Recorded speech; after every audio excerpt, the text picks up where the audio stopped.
Hello! Hey guys, so welcome to our session. You don't hear them right now, but that's okay.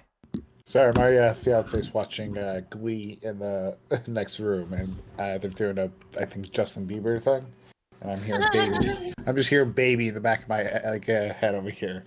I remember. Baby, oh. All right, guys. So the recap from last week: you guys had found yourselves missing a party member and a giant, half humanoid, half spider creature hatching in front of you with a bunch of different sized spiders swarming you as you guys fled and smushed as many spiders as you could to try to get away from this death trap of a secret tunnel that you guys found on the Strongmaster farm. In your fleeing, you guys ran into a paladin who came to save you guys or help out, but then needed a little helping hand himself to get out of there. After avoiding the dart room or the perils of the dart room and breaching through, the tunnel collapsed in on the giant spider creature. You guys were able to get out safely as you were greeted by Bryce Traskar and his militiamen from the Lord's Alliance who were sent to the farm.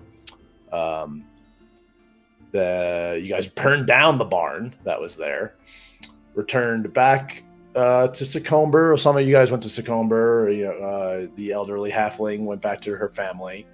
The monk went to the wizard's tower, and the changeling and your new compatriot went to the tavern to revel in some drinks with the locals.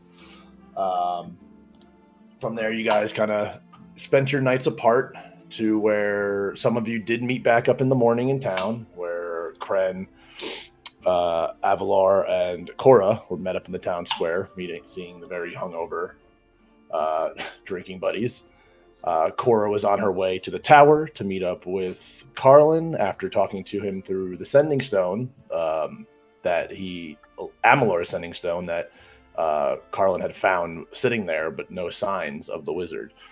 While I believe Cren and Elevar were going to the blacksmith, if I'm not mistaken, or kind of figuring out what your day is after getting cleaned up and everything like that. After sobering up and just trying to figure out, okay, who am I today? Right, Althea. Okay, cool. All right, am I Althea? Well, sure. Ding. It's just. So yeah, with that, okay. Did I do those infused weapon things yesterday or today? Because then it would take one long rest in order to regain those traits back.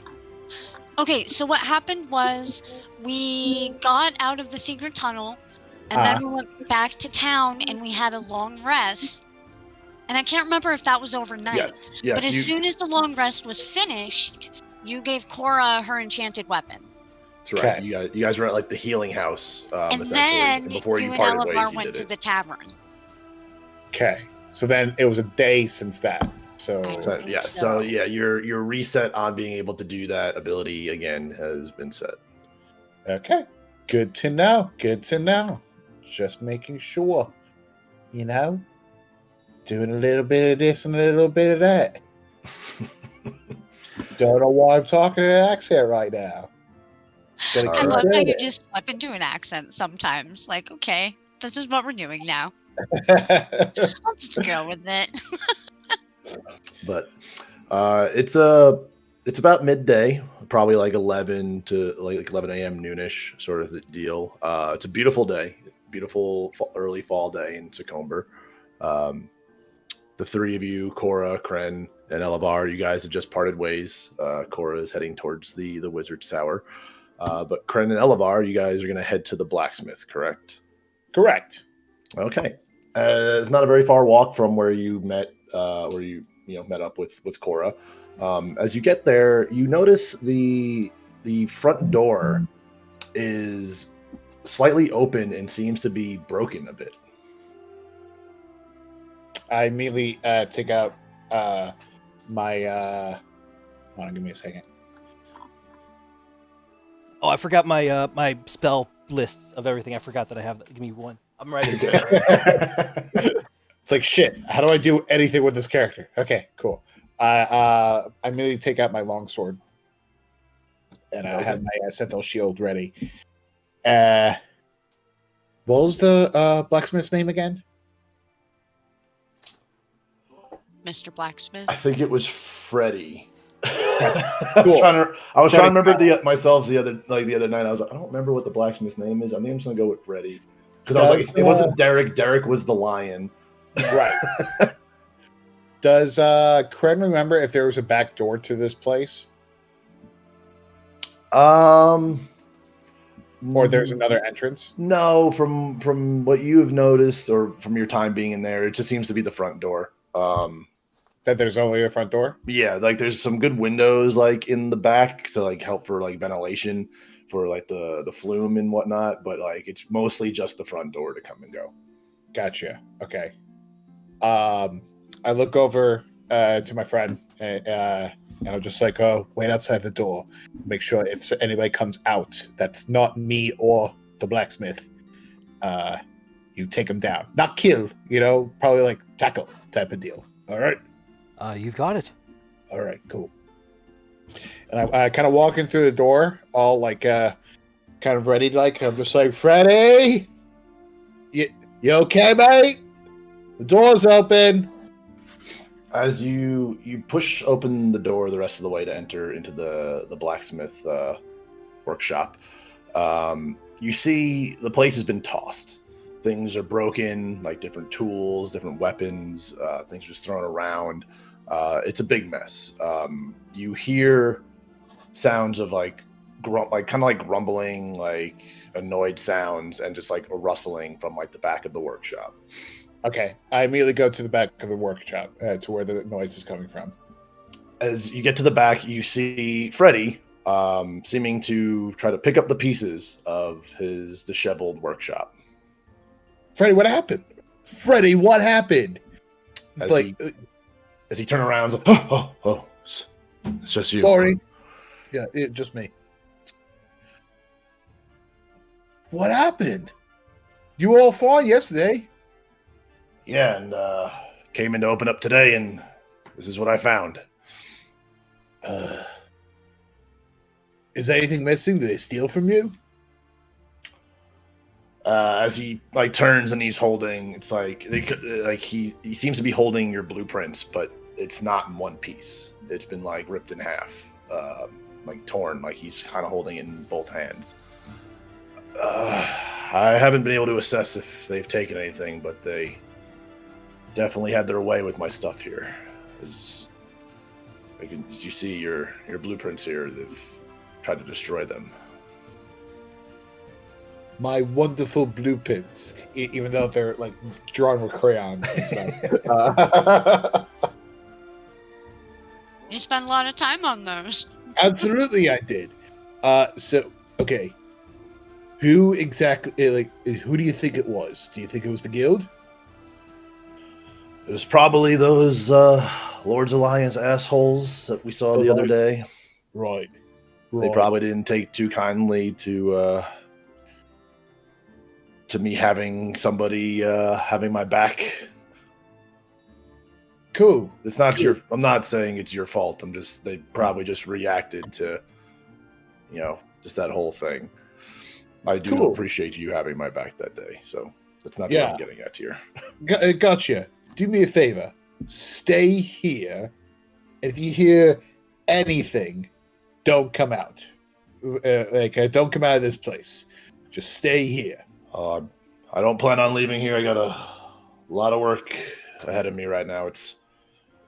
Things happen. Business has to go on. So I will be here. Do you need money to repair all of what's been destroyed? No, I'm going to assess all the damage and see where I can go. It's the thing about metal is it can always be. The thing about steel is it can always be mended. So it's just more of a headache than anything right now. I'm sure I'll be okay. All right. Okay. So for now, I have about like 14 gold pieces to give you, just like maybe to help you out for a little bit. I'll be back. Don't you worry your head. So I'm giving him 14 gold pieces just so I could have even 200 gold Gotcha. for myself. Cool. I go back outside and I go to my compatriot. What's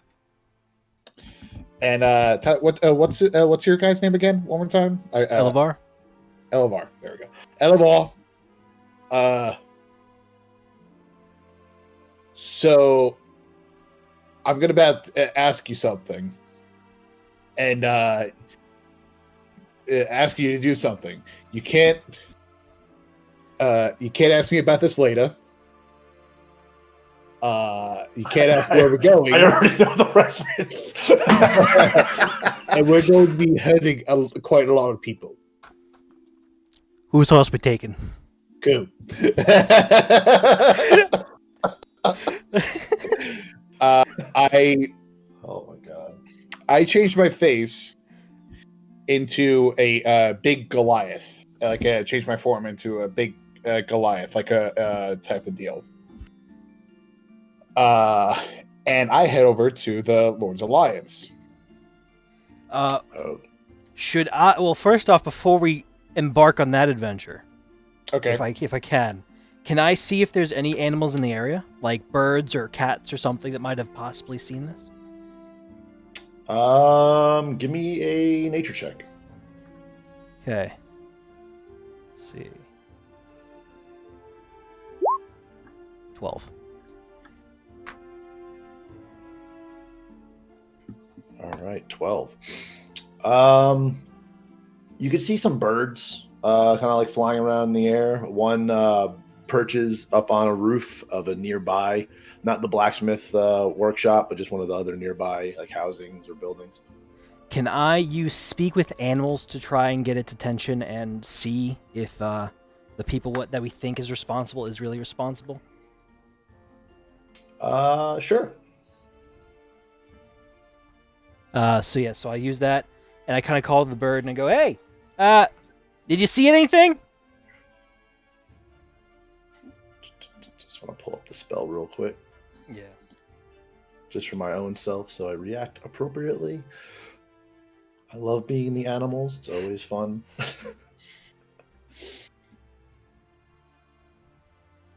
So you gain the ability to comprehend and verbally communicate with beasts for a duration. The knowledge and awareness of many beasts is limited by their intelligence. Okay.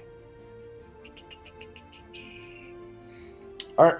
On the way over to the Lord's Alliance, Okay. is there any, like a gem shop or anything? Like any place that would sell like any sort of gem crystals or anything? Like any like hippy dippy shops along those lines? I'd say there's a jewelry shop in town. It's very small. Would it be on the way to the Lord's Alliance?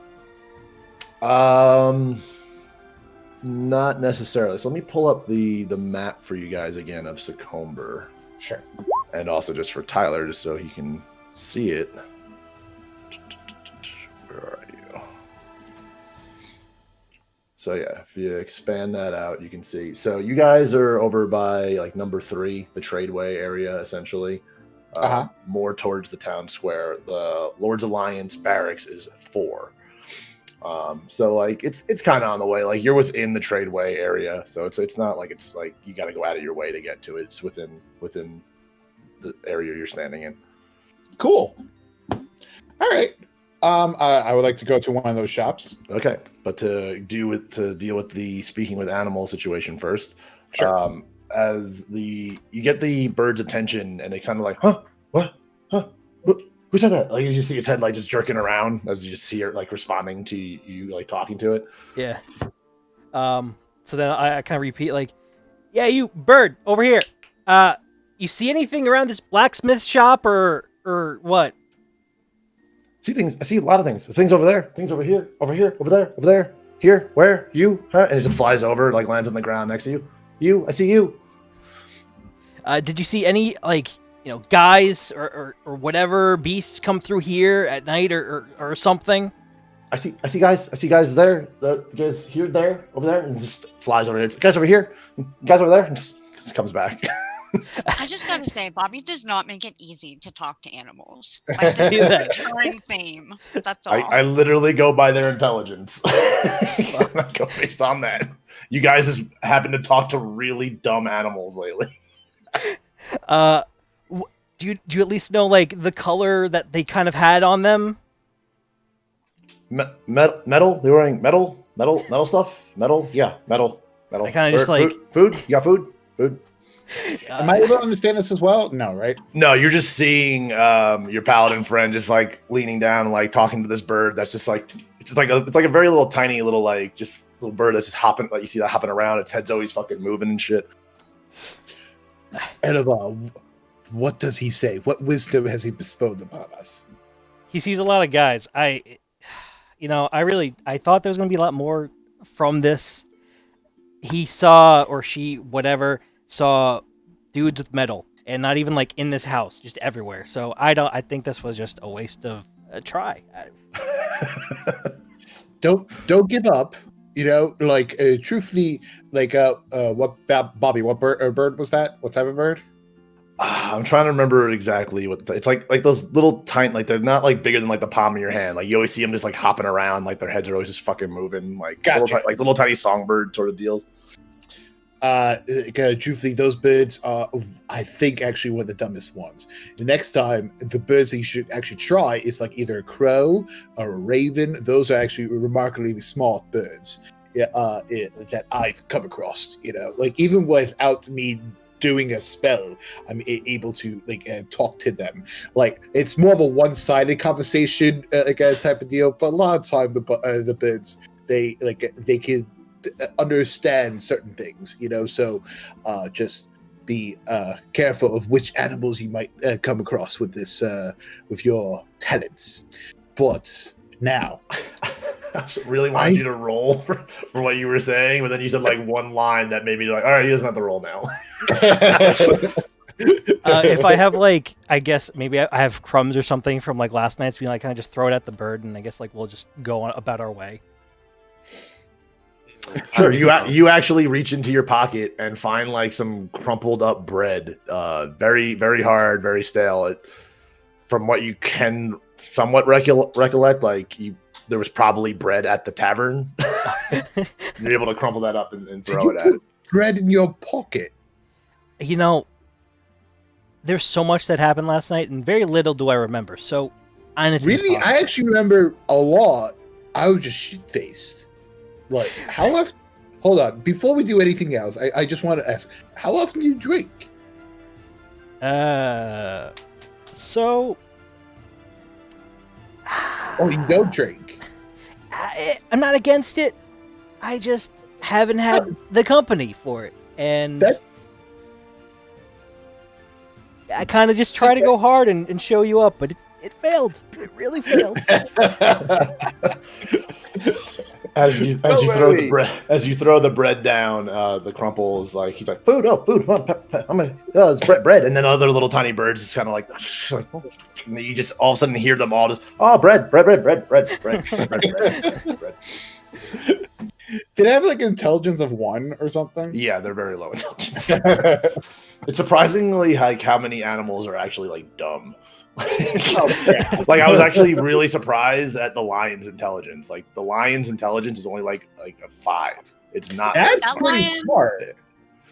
No, that lion was not very helpful. It was not. Right. It was not very But helpful. there are some other beasts that are like it's like 12, 13, 14 intelligence. Like the lion, it was like between like the 3 to 5 range, if I remember correctly. Now it was like, okay, like it's enough to understand what it wants you to do and like what you're asking, but he's not good conversation.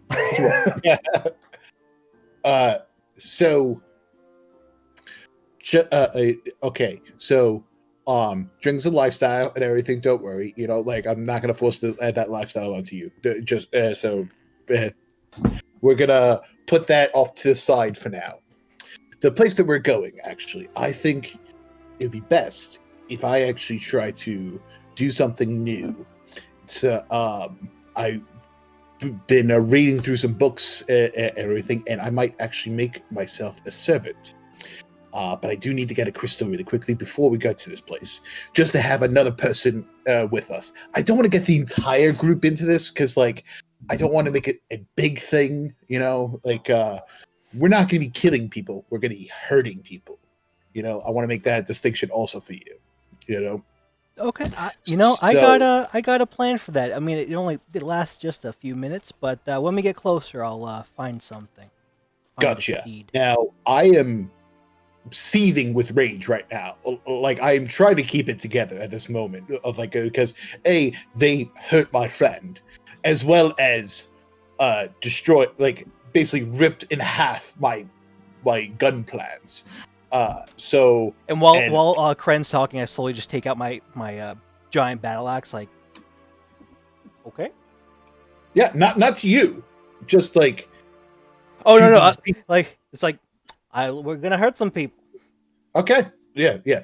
Hurt, not kill. Just to make just we on the same page. Like You got it. it's the book of life, and the page is we're not going to kill anybody. So Yeah. Is it okay if they lose a limb or two? As long as the limb's not the head, or like The limb's not the head. or like see, like I'm kind of thinking no, because like the amount of blood loss that could come from losing a limb, and also like breaking limbs you're more than welcome to, like, and if they have to amputate it later, that's their decision, but yeah, I'm planning on breaking a lot of limbs going into this place, but I also want to have a little bit of backup. So I want to go to one of these crystal shops, get myself a crystal, and I'm going to see if I can create a servant really quickly. If I can't, we're just going to go right in there. You got it. I don't care how many people there are. I want to make a statement. I like making statements. I'm down with Okay, Bobby, how long would it take me to make a homunculus servant? Let's see. Because it tells me. Yeah, where is it under in your character sheet, just so I can look at it? Gotcha. Let me display that for you. It's under the infuse item thing. Okay. Yeah.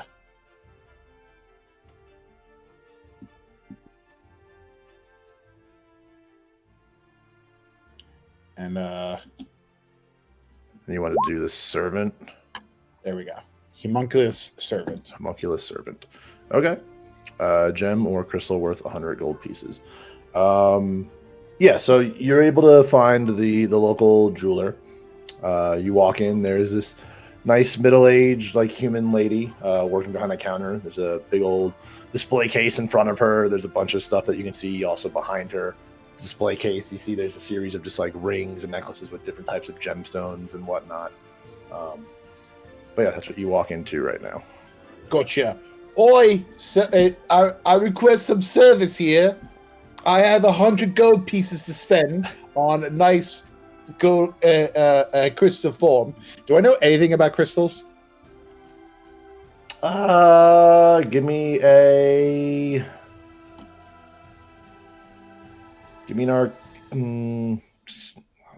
history check. Gotcha. Also, as you walk into this jewelry store in your hulking Goliath form, as the shopkeep kind of was looking down at something, examining a gem or whatnot, and looks up oh hi, Oh no need to fret. Hi. It's okay. Don't worry. We're all friends here. I'm No, sorry, I'm just not used to seeing such large beings. How can I help you today? Yes. I'm here. I rolled a 21 for my history thing. Yeah, I saw that. So I don't know which crystals would cost about 100 gold pieces, but I think my character would. Yeah, so it's just Cren has seen his fair share of gemstones and whatnot. You'd have a good idea if what 100 golds worth of gems would be, but you also know that based on different traders and whatnot, and the scarcity of those gems, the prices could vary from shop to shop. But that's just like, your just general knowledge of all this stuff, not necessarily a read of what you know about this particular shopkeep. Gotcha.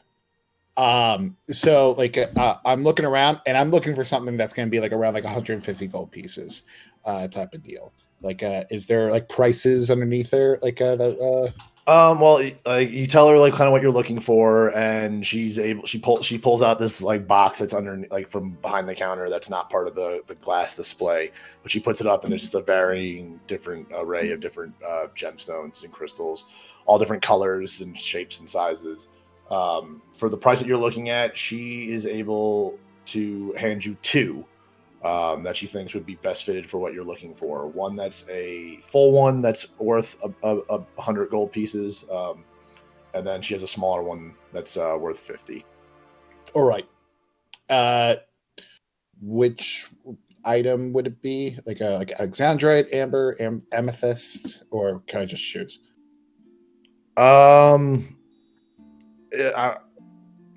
We'll go with the larger one, the 100 gold pieces, ember, or amber, whatever the gem is listed as that.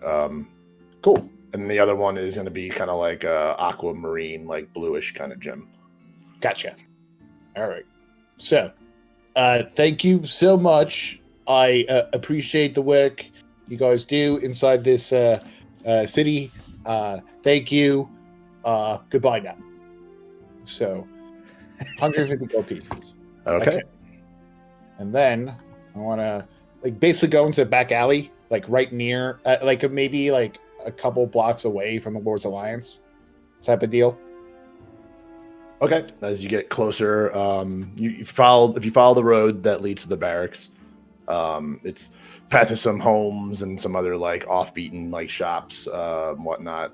But it's a windy road in that southwestern part of the town that then leads to a very large wooden like wall, like essentially like individual logs like posted up next to each other that goes around the entire barracks, with the front gate wide open and two guards that stand out like on the path in front of the gate. Is there like a trash bin or something that's nearby as well, or is like that's made out of metal, so I could use some scrap metal to make this thing? Give me an investigation check. Gotcha.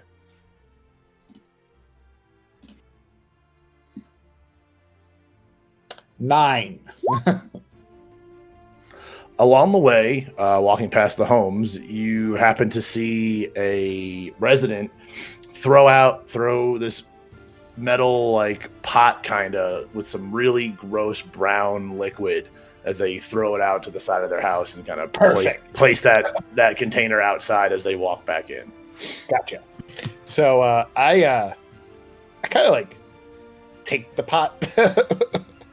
I kind of stare at Cren, just like this big or like this big. I would say in diameter, the Welcome top home, of the Delia. opening is probably about 2 feet.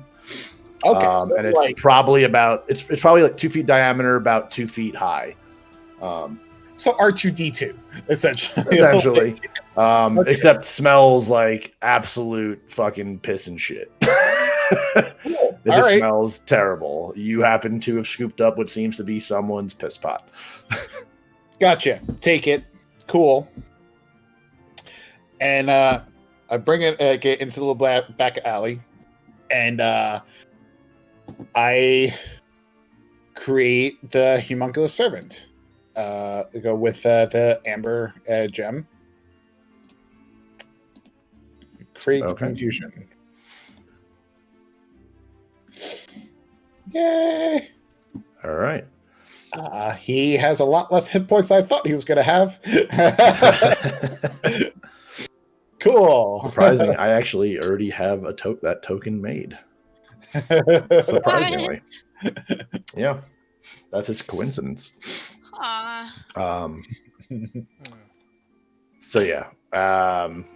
All right, so he's a little something with me. All right, cool. Okay. I'm picturing him as like a little R2D2 like steampunk version of him, but like he could kind of walk around type of deal. I'm just like, all right, you don't have a name yet.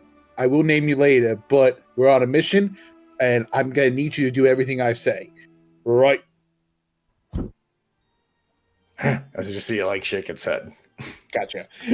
I'm picturing like two little like pretend flashlights for eyes or whatever. Just like, Love it. yeah. So made him. I would say the gem essentially when you casted this infusion, like the gem like kind of like split apart as like everything kind of whirled together and formed as like the parts of the gem made the eyes. Sure, cool. Yeah, I like that. So yeah, I made that, and I look at Elvar. I'm like, all right, let's scope out really quickly. Just how many people we see? 2. Cool. 2 people, like 2 guards in the front and everything. Yeah, let me actually switch the map over for you guys.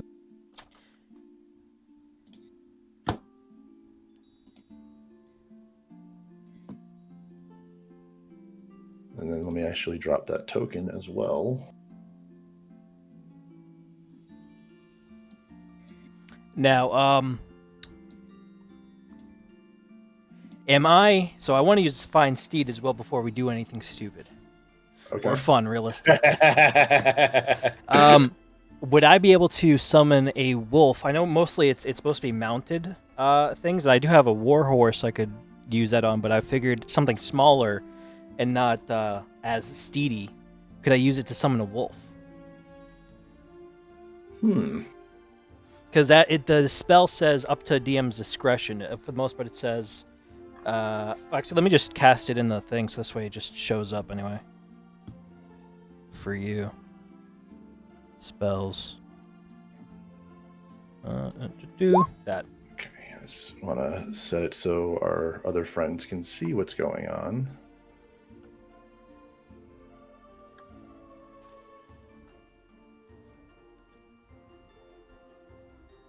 You know what? Roll me a d20, flat d20. Okay. 10.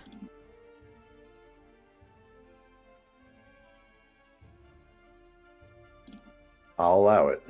Oh no. Okay. All right. Yes, I'll use... Sarah and Corey, you guys are able to see the new map, right?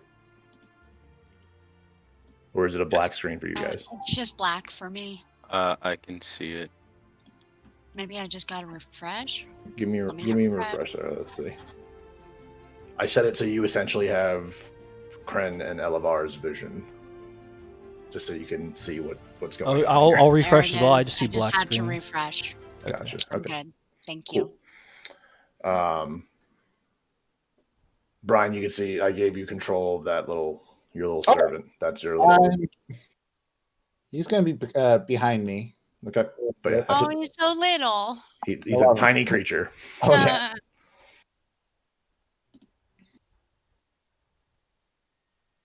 So Kren's really, really pissed right now, and I feel like they would be going a little gung ho with this when me looking at this. I'm like, I wouldn't do this, but as Cren, I'm like, all right. Kren's like looks at Elvar, and he looks to the right guard, and Cren goes towards the left guard. Okay, well, as you approach, the guards are kind of just standing there, and they don't look threatening in any way. But they do. One of them does put his hands up as he sees you in your Goliath form, like, "Hey, what is your business here today?" I say like, I'm not stopping. I'm still continuing forward towards them, but I'm also saying like, we have business with inside of there as well, and we're here to speak to the big boss. If you're talking as like you're still like walking forward and they're still keeping his hand up and kind of like walking back, trying to like stop you as you're just walking forward.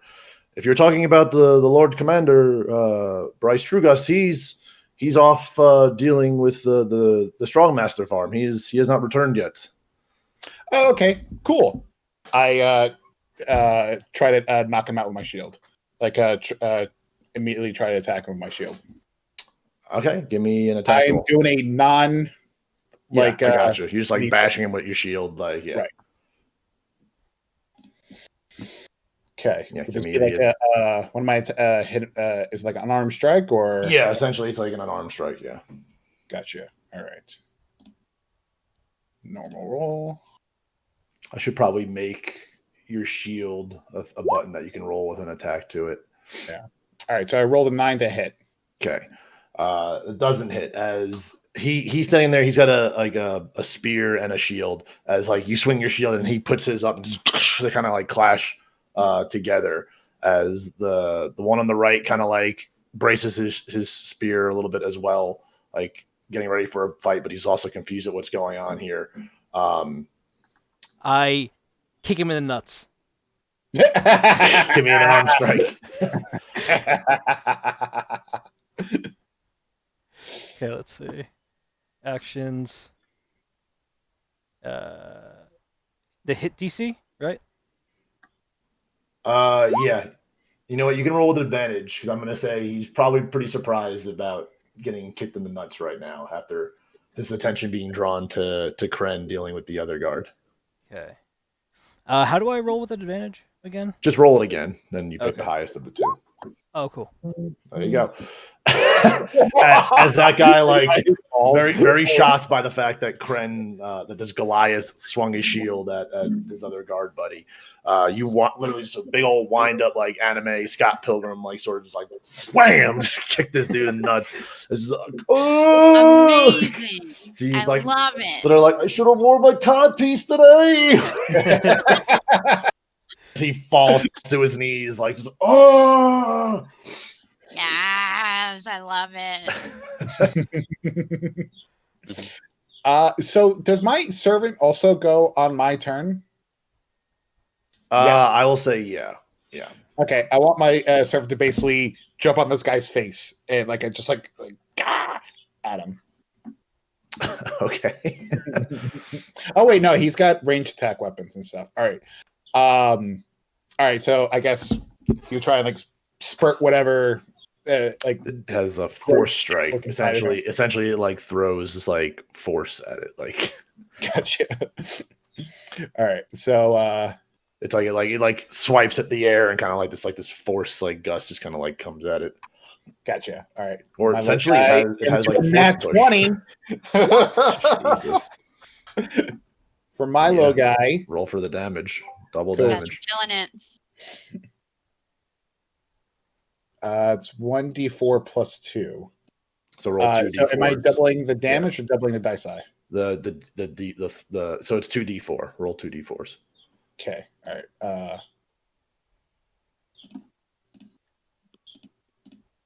2d4. 3 and 2. 5 plus 2. So 7 damage. Okay. 7 damage then. As your little tiny thing kind of like flies up from behind you and like just like swings its arms out as this like force, as this guard is like sees this little creature, this steampunky creature, like what the fuck, just like kind of knocked back and like kind of ends up hitting his back into like the big fence, the big gate, big wooden wall. It's just completely caught off guard. As all that happens, you hear just inside to the right, you see archers up on a tower that kind of overlooks the wall, kind of get into view as they draw their bows, like, freeze, like, stop what you're doing now, or we will fire. Gotcha. I want to try and grab this guy and use him as a human shield. And do we know the distance between us and the distance as like actual like length between us and the archers? Yeah, so I mean, like, if you look at the grid, it's 5 feet per square. So like you can take a good guess as yourselves, or you can use the ruler tool. Um, Oh, yeah, I are they kind on of the figured left? Oh, most that's. people they're on the right side, so they're Oh, it's black. Oh, I see. Yeah, I yeah. don't see anything visual. You can't really see it. Cren is able to see it because the tower, like the Gotcha. archer, kind of stepped to that corner and gives the view. Like you essentially hear the shouts coming from over the wall that you're closest to. Okay. As we'll even say, probably there's 2 archers up there. The second one would be right here, and he's looking over the wall, like got his arrow locked and drawn towards you, as the other guy's got it locked on Cren. But Cren, you can give me a strength check to see if you can grapple this dude to use him as a human shield. I'll Gotcha. give you advantage after him getting hit by that crit by the little creature. All right, so first one was 19. Let me roll again. And that was a 6. All right, so advantage roll 19. Okay. It's not a save, but I don't think it changes for you either way. I think it's still +2, so it's fine. Yeah. For that roll, for like rolls for those checks when it's a strength, you can just click the actual stat block and it should roll from there. Gotcha. Okay. But yeah, it's the same number either way, so you're fine. Yeah, you're able to grab this guy and you kind of have him like roped up a little bit. You got like one arm in front, like kind of like across his neck or chest as you're like kind of like walking into the gate, leading him in front of you. Just like, as the archer still, as you grappled this guy, the archer still have their arrows drawn and locked on you, it seems. Can I see? Can I perceive what these walls are made of? Like, are they just kind of like big giant trees, or like what's the? Yeah, they're foundation? big logs essentially, with like big logs that taper up to the top to like a spiky like point. It's probably the same at the bottom because they just hammered them into the ground essentially. But it's just really, it's just a series of rows of different like worked tree logs, all like connected by like metal like banding and whatnot. Right. Okay. Because my theory was to use a thunderous strike to then hit the logs and make them like kind of like knock down and knock back, but the thrown or pushed away whatever feature of that ability is only for creatures, so that wouldn't affect it here. I kind of look at Cren, just seeing him go all in, and just like I take my I think hand axe from my, I don't know if it's my backpack or my side, and I just try to throw it right at the archer that's aimed at me because Cren has a human shield now. Okay, make the range attack for me. Okay. Where is my? So hand axe. And I will say, because of his elevated position and whatnot, he's technically in 3/4 cover, so it is going to be harder for you to hit him. Right. Are you saying he's going to win because he has the high ground? So I would action and just regular do a hit DC. Yeah, and it's going to be the same either way for the range for that hand axe. 18. As you wind up with the hand axe and throw it, it doesn't quite hit its mark. As it hits, you see it just land into the top of the log. You were on target, it just wasn't far enough to reach it. Damn it! As it hits at the top of the wall. And the archer holds steady. He hasn't fired back at you yet, but they're still just yelling at you guys and ordering you to stand down. But go ahead. Now I was gonna say, do I have? And I do have my wolf out or whatever, right? I guess I should give you a token for that. How dare you not give him a token? I'm sorry. It's okay. I think I'm just going to throw you the blink dog just because I have it here.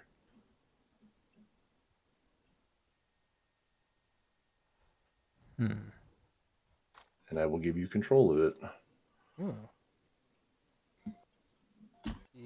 All right. Yeah, so that blink dog will represent the wolf. Okay, so I guess since we're not actually in combat yet, I'll just kind of like take a moment and I kind of look at Cren and go, so what should we do? Is the guy in front of Elvar like knocked out, or He's on his knees, so it's like, oh god, damn it! Like, kicked him real good in the balls with that kick he gave. I would say like get your hostage.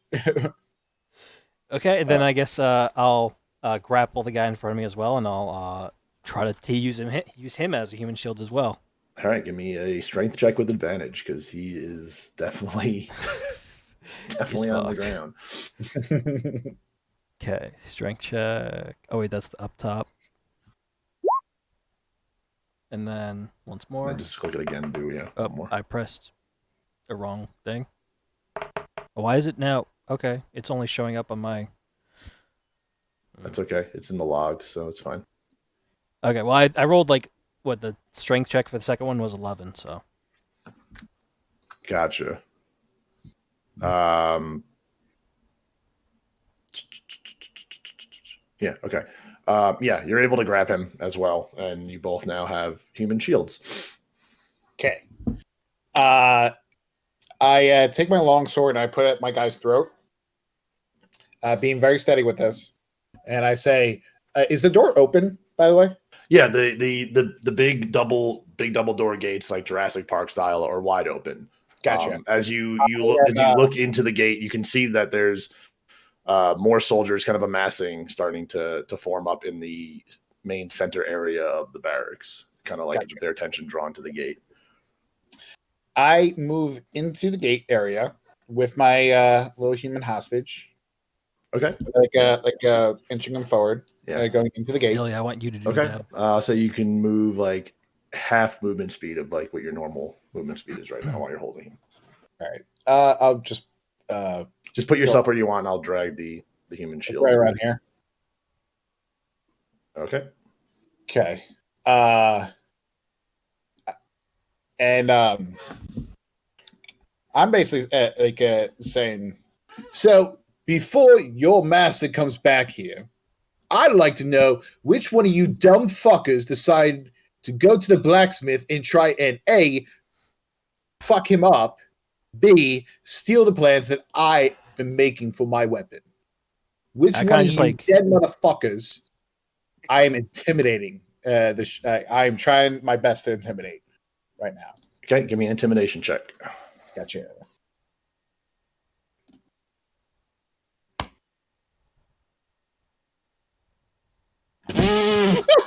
Not one.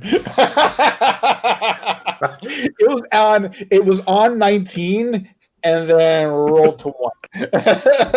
And then I just see like Cren Oh, like no. I don't know, blunder, I guess, and I just kind of like, yeah, what he said. Trying to intimidate as well. I'll let Cren roll with advantage. Get one more roll with advantage to the. Thank you. I swear to God, if it's a natural 1 again. Natural 1 again.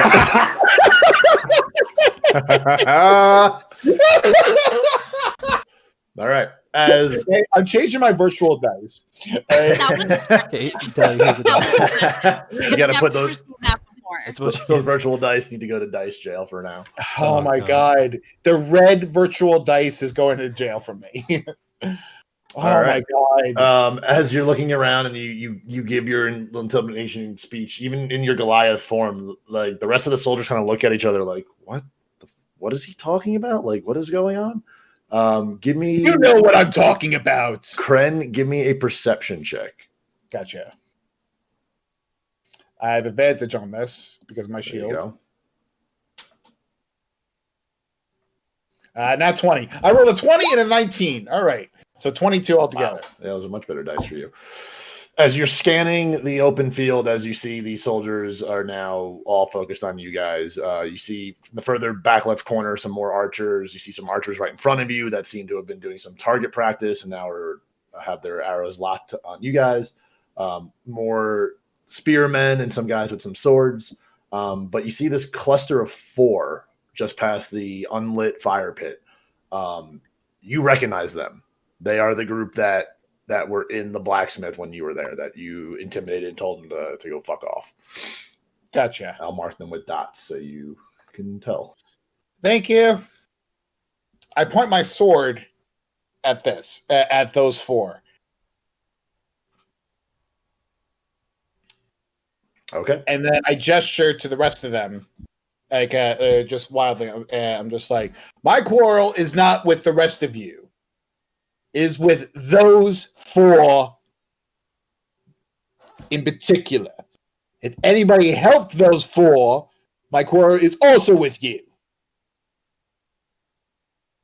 As those four, they move a little forward, and one stands out more than the others. Who steps up to confront you guys and address you guys, as you kind of recognize him as the ringleader from the group that was there. Do I remember his name? You guys didn't. I don't think you guys introduced each other. It was more just like, "Oh, you're the problem. Like, get the fuck out. Like, you're not needed here." As he looks at you and like looks at the group, it's like, I have no idea what this giant beast is talking about here. Like, we should just get rid of him. Like, let me remind you, and I turn myself into Althea.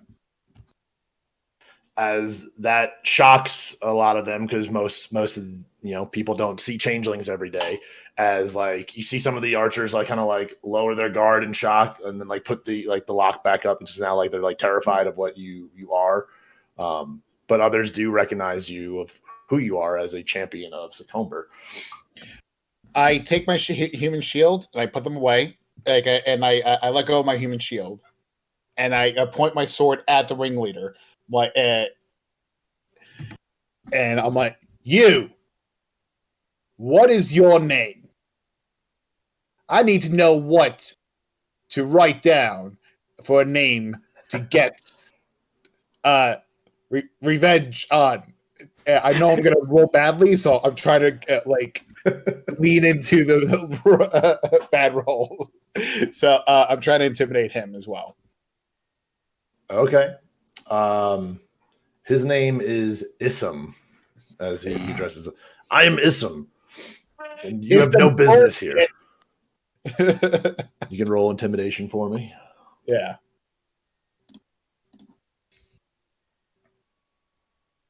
Nine. Jesus Christ! I need to fucking. God, you're just not intimidating today. Yeah, all right. Honestly, I think you're on record for not being intimidating. You don't know if it's just you just can't get the words out like properly today, or maybe now shifting into your older Althea form that he doesn't take you as seriously, as he's just like, are we really going to allow this thing to dictate how things go around here? Why are we humoring this? And then I stop him. I kind of I do the same thing with my human shield. I kind of let him go. I don't throw him to the ground because I just kind of he's down for the count. I kind of just let him go. I step forward 2 squares, kind of just take out my axe and point it my great axe, and I point the tip towards him listen, you're gonna tell me what you did. You're gonna respect my friend, or those legs you're not gonna use them anymore. Give me an intimidation check. And as you dropped your human shield, he fell just back down to the ground. I'm just picturing that guy's balls just exploded. You know? Oh my god! I mean, wasn't that 20 hit or something? Those things. It was like a dirty 20, but it's yeah. But it's very very much like the Mortal Kombat where you get that zoom in. Mortal Kombat. You get the zoom in on the nut kick and you get the X-ray vision of it. I thought this was a PG stream. Christian stream, bro. It's Jesus' day. But Jesus was going around kicking people in the nuts all the time. Come on. Jesus Day. It's right. Zombie Jesus Day. Zombie Jesus Day. That's right. Yes. So I got a 14. I was hoping I'd get higher because I have literally a +7 on intimidation. Oh my goodness. I mean, the +7 helped you for sure. Yeah. Okay. He definitely takes your threat a little more seriously than Cren's. As he kind of reaches for his sword as his buddies behind him are reaching for their swords as well. as you guys are kind of getting to that peak of like just shouting at each other and like the anime tension just building as the camera swirls around you guys, like getting that aerial dramatic view, you hear something approaching from behind. Which, let me pull them up. Uh-oh.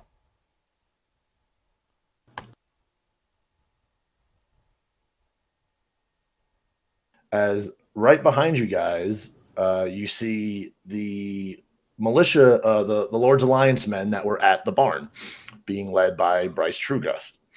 As he comes to the gate, as like some of the soldiers kind of like tense up and like, you know, kind of stand at like the ready at attention. As Bryce kind of looking around, you just hear his voice echo throughout the small little field here. Just, what is the meaning of this?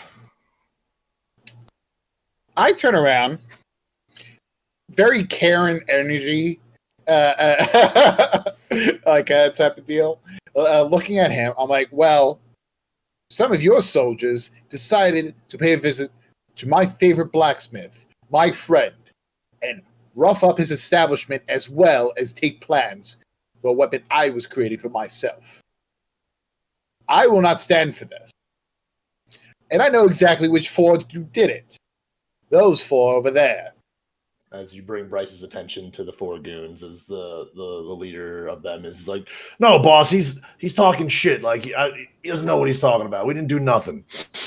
As a hero of Succumba, I am putting my word on the line and know that those four are responsible for what happened to my blacksmith and to my plans. Give me a persuasion check. Okay. I know you're nervous. 12. Okay. You being in your Althea form, Bryce Trugust is very familiar with you and knows of your actions and your deeds and how he has his personal feelings about you, his own personal bias.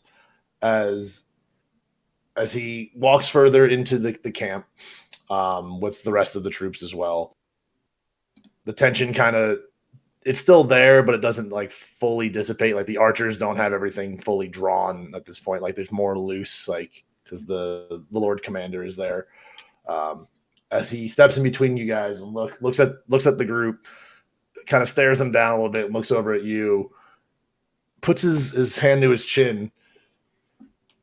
As he's pondering, as he speaks up,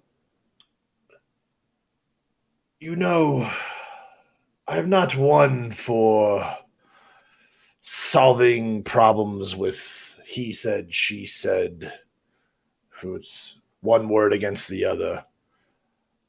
I prefer to let the gods decide on who is right. Hold on one moment. I take a look at that guard, that guard, and I flip a coin. Flip my coin. Gotcha. This guy. It lands heads. All right. We're all like, wait, what does that mean again? Now, Tails is like he's gonna die. Tails, the fates are ready for it to take him. Heads, they're not. Okay. So it lands heads. So I know from my God that he is not to die, but that doesn't say that I can't whoop his ass. We will have trial by combat, and the victor will have the favor of the gods and will determine who's right and who's wrong here. Bare knuckle or with weapons?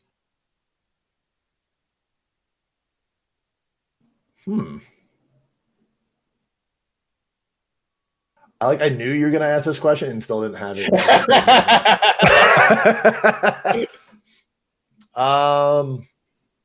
Let's do bare knuckle. One last thing. We're going to use what the gods have given us, and that is our fists. Okay, but here's the thing. The gods have also given me magic. So I am going to tell you I will not need to use my magic in order to defeat you. As the leader of the goon squad, like kind of looks back at his guys, like, "All right, I accept this challenge." Cool. I turn myself back into a Goliath. Just again, as like I you know, was guys are like, just "What wondering. the fuck?" I'm just wondering. I love it. All right, they all begin to kind of circle up. The goon squad is like here. Yeah, leader is there. You got some guys coming this way. Give me both Elevar and Cren. Give me a perception check. Gotcha. Perception, I got advantage with. Ooh, 19. Well, 21 total. Nat 20, baby. Nice. Both of you notice in the commotion as everyone's beginning to kind of circle up and get ready for this this fisticuffs action here. You see what appears to be a woman up in this area who came from behind the barracks building itself, who seems to be wearing a smock of some kind. You can see like visible like soot and just like she looks like dirty. She in her hand seems to be wielding a blacksmithing hammer. Seems that this is probably the barracks blacksmith. Gotcha. She kind of heard all the commotion and kind of comes to watching from afar, but is still watching what is going on here. Gotcha. So, Cren is pissed and going into this. Me, looking at this, I'm like, Cren is not a fisticuffs fighter. What the fuck? Like, I don't know how I got into this, but okay, sure. Like, fine. Let's do this. This is your life now. Embrace This is my life. No. Do I still have like a 17 armored class? Like, am I still having my shield and my armor? I mean, that's if you want to still be holding all that stuff, yeah. Yeah, I'm going to be using my shield. Is it fisticuffs or is it just like non-lethal damage? Essentially like non-lethal damage. Like, you know, he's not trying to, Bryce wants to see like an answer to the trial and have people, you know, answer to whatever the justice that the gods decide. He probably doesn't want us to see people murdered flat out in his camp right now. Gotcha. So I mean, if you guys want to, you could use your weapons. It's just, you know, try not to kill each other. Right. Yeah, I'm gonna use my longsword and my shield along because like unarmed combat's not a good idea for me. Without using magic, like especially as you said you're not gonna use magic. Oh yeah. You handicap yourself. That they know of. You know? Gotcha. All right. So we'll just little WandaVision rewind, just just rewind it real quick as it's no longer fisticuffs. It is a fight with weapons. As he has himself like it's like a buckler shield, essentially, just like a smaller round shield, and he has a short sword, it looks like, as he's getting ready. He's got his helmet on. He's like, you guys are kind of squaring up at each other. We're gonna roll for initiative. Okay. I have a -1 from initiative, but I have advantage with it. I should probably pull up the encounter sheet so I have 9 there. All right. I rolled a 10 and a 9. So with my -1 to initiative, it's 9. Gotcha. Okay. His initiative. Please don't roll twice. Just give me once. He rolled a 19. Wow. Okay, so he's going first. All right. Yep.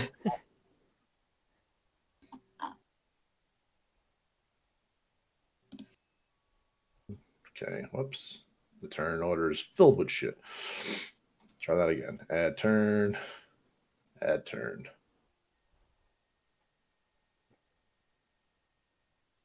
Okay, now I got to put skirmish music on because we rolled for initiative, and skirmish is always played.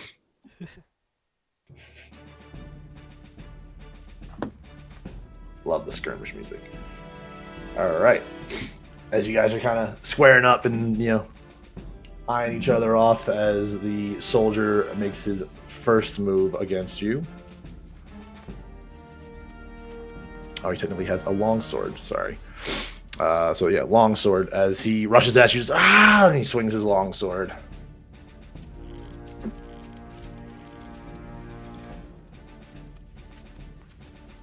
For 23 to hit. Yeah, that's hits. Oh, it was a natural 20? Yeah, it's a natural 20. Okay. Cool, Bobby. I'm sorry. It's fine. It's fine.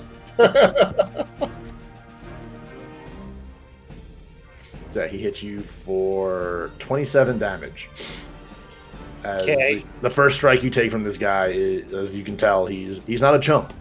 He's a goon for a reason. Okay. Cool. Damn it. All right. So, with that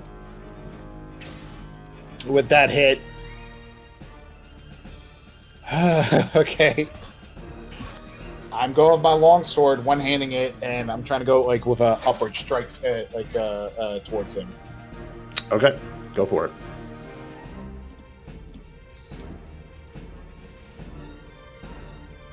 Haha. 23. That hits. Not natural, but yeah.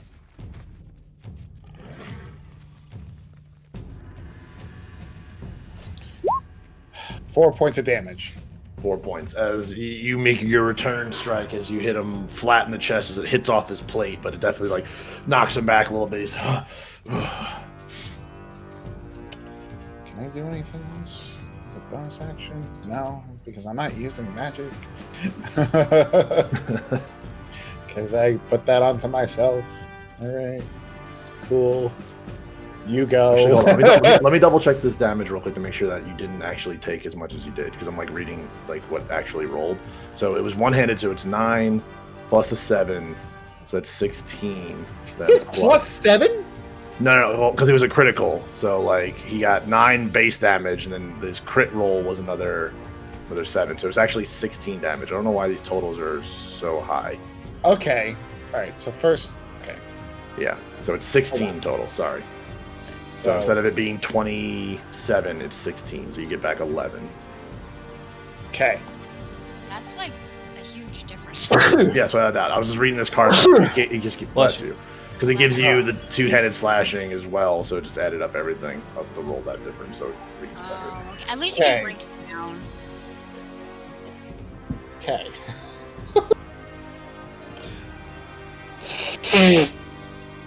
So, All right. So then he's gonna swing at you now as well. As you guys are kind of just going blow for blow.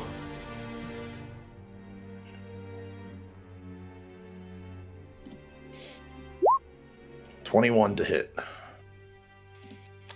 yeah, he hits. It's one-handed slashing. So it's 1d8 plus 2. 5 damage. Okay. He All right. brings it down, just whoosh, and slashes at you as it hits off your armory, and you just feel that hitting you. Catches like some of the exposed parts of you. Gotcha. All right. I'm gonna try and swing at him again. Go for it.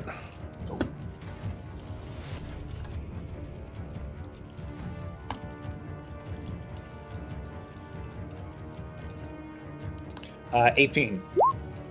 That hits. Cool.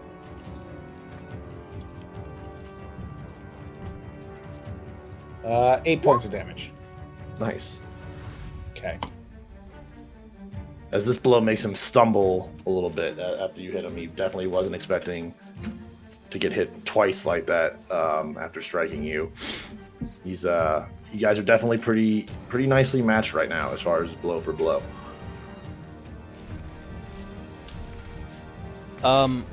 Question. So if I don't have something prepared like a spell, I cannot use it, correct? Well, what do you think? So my idea, right? So what I kind of would want to do is like maybe cheat a little bit And because I have the ability to say for the command, which is a speak one word command to a creature you see within your range, has to make a wisdom saving throw, blah blah blah. So I would say drop if I could, which the target drops whatever it's holding, then ends turn maybe. I didn't fully read everything, but the idea would be to make him like whisper so they don't hear me, like drop. But I guess he'd have to hear me say it, and everybody else would have to hear me say it, right? Let's see. Whoa. So it's you have spell commands. What you're looking at? Yeah, command for spell. Where is that? Is that just part of you? Is that in your spell list, or is it part of like your features? It is a part of my spell list, I believe. So if I go to spells, manage spells,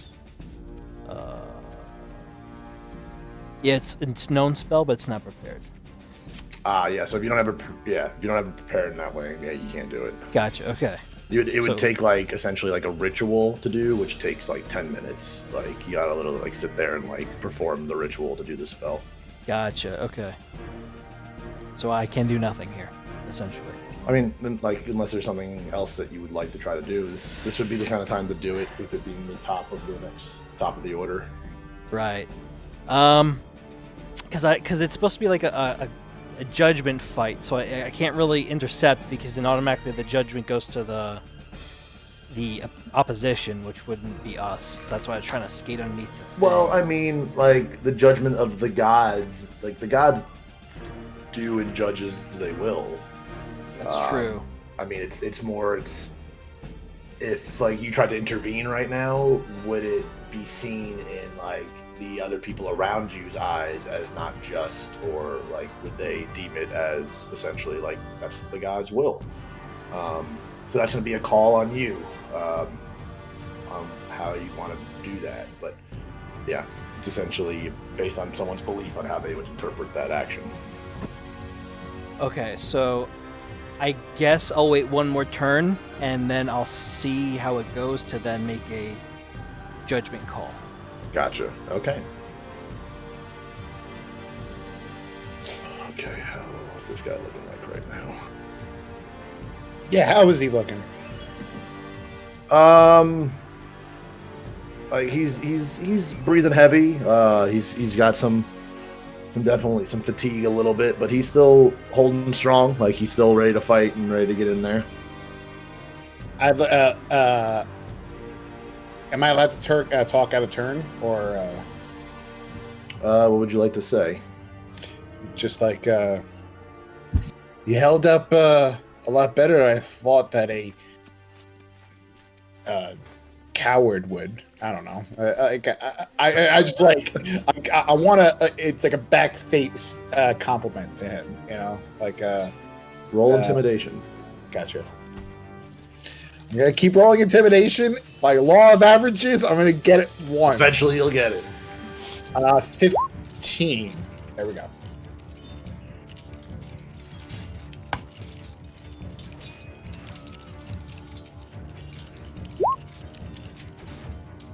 Okay. It seems within the fight, your words sting, for sure, as it definitely seems they cut a little deep. It's the words that you say to him, like it definitely affects him as he angrily swings his longsword at you, but in his fury is not in well control of it. He rolls a disadvantage. Why didn't it roll a disadvantage? But that's probably gonna end up being his roll anyway, so I'm gonna roll again. I gotta see what's up with my D&D Beyond. Wow, he rolled 2 2s. He rolled like you. So he misses as he swings wildly in anger. As you're able to sidestep it, as his sword just hits the ground. As he looks up at you, as you have an opportunity to strike at him. I strike at his sword.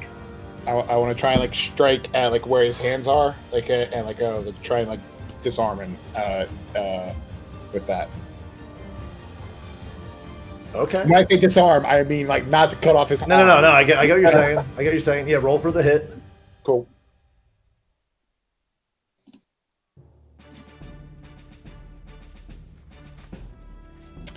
Okay. 24. Wow. Okay. So I would like it where after he does that here, and then like bring up my sword to his neck. Okay. As you, because of how high the roll actually is, as you strike towards like his hand by like the hilt and everything. As you're able to loosen his grip as he drops the sword, as you're holding the sword up to his neck. I still need you to roll for damage. Gotcha. Cool. 4 points of damage. Okay.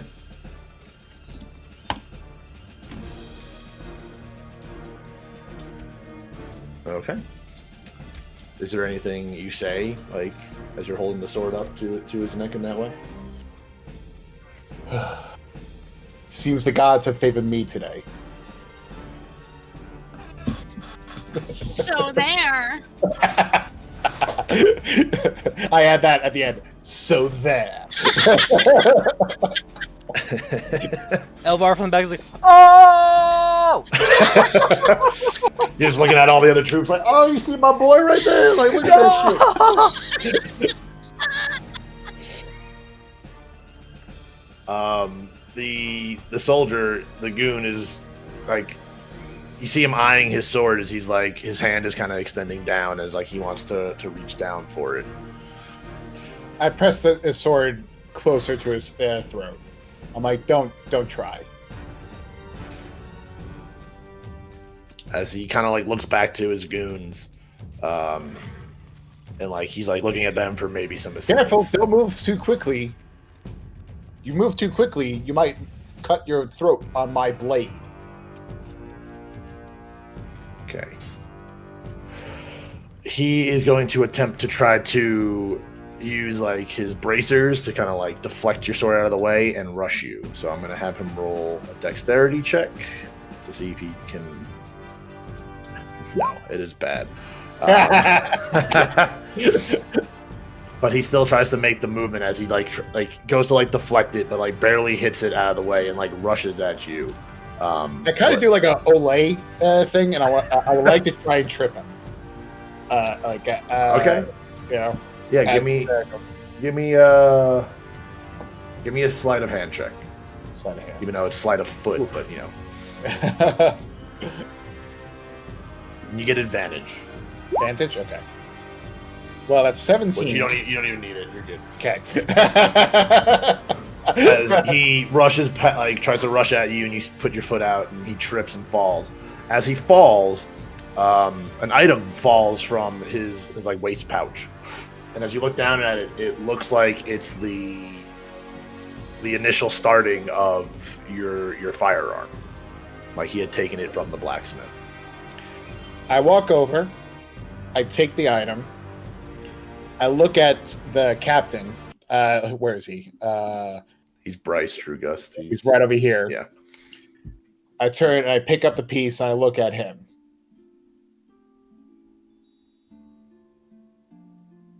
This is what he took. As Bryce comes forward, as his soldier is face down in dirt, as you picked up the item, and he comes over to examine it more closely and kind of just looks at his soldier, just shaking his head, looks over at some of his other troops and like nods like towards the group as the other soldiers kind of swarm the rest of the goon squad and detain them. As he looks up to you, goes, I guess the gods have passed their judgment. Take him to the hold. We'll deal with them later.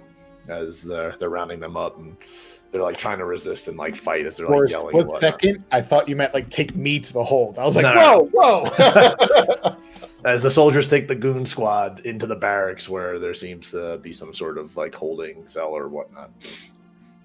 As Bryce looks at you and he nods and I'm sorry that there's this dissension in my ranks. This is unacceptable and they will be dealt with accordingly. I hope that they are. I'm just afraid for my blacksmith friend. He should have no fear. This is unacceptable from my men. This is This is conduct unbecoming of men of the Lord's Alliance. We are here to help the citizens of the lords of this area, not terrorize them. They are not ours to abuse and ours to use.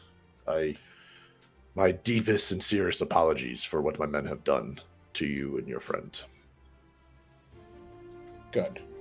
I do hope that you know that you will have to pay for the damages that your men have caused. Of course, we will do everything we can to help out and make right what was wrong here. As well as give back the plans that your men have stolen as well. So they didn't take the plans; they only took the object which you now have in your possession. Just your blueprints were just ripped up at the other blacksmith. Gotcha. But as like you're talking to Bryce about all this, he looks towards the female blacksmith and like whistles and like signals to her as she comes closer. Our blacksmith here is very accomplished. Where's my NPC sheet? As she walks up, you see it's a human female. As Bryce, as she gets closer, it's like, this is our blacksmith.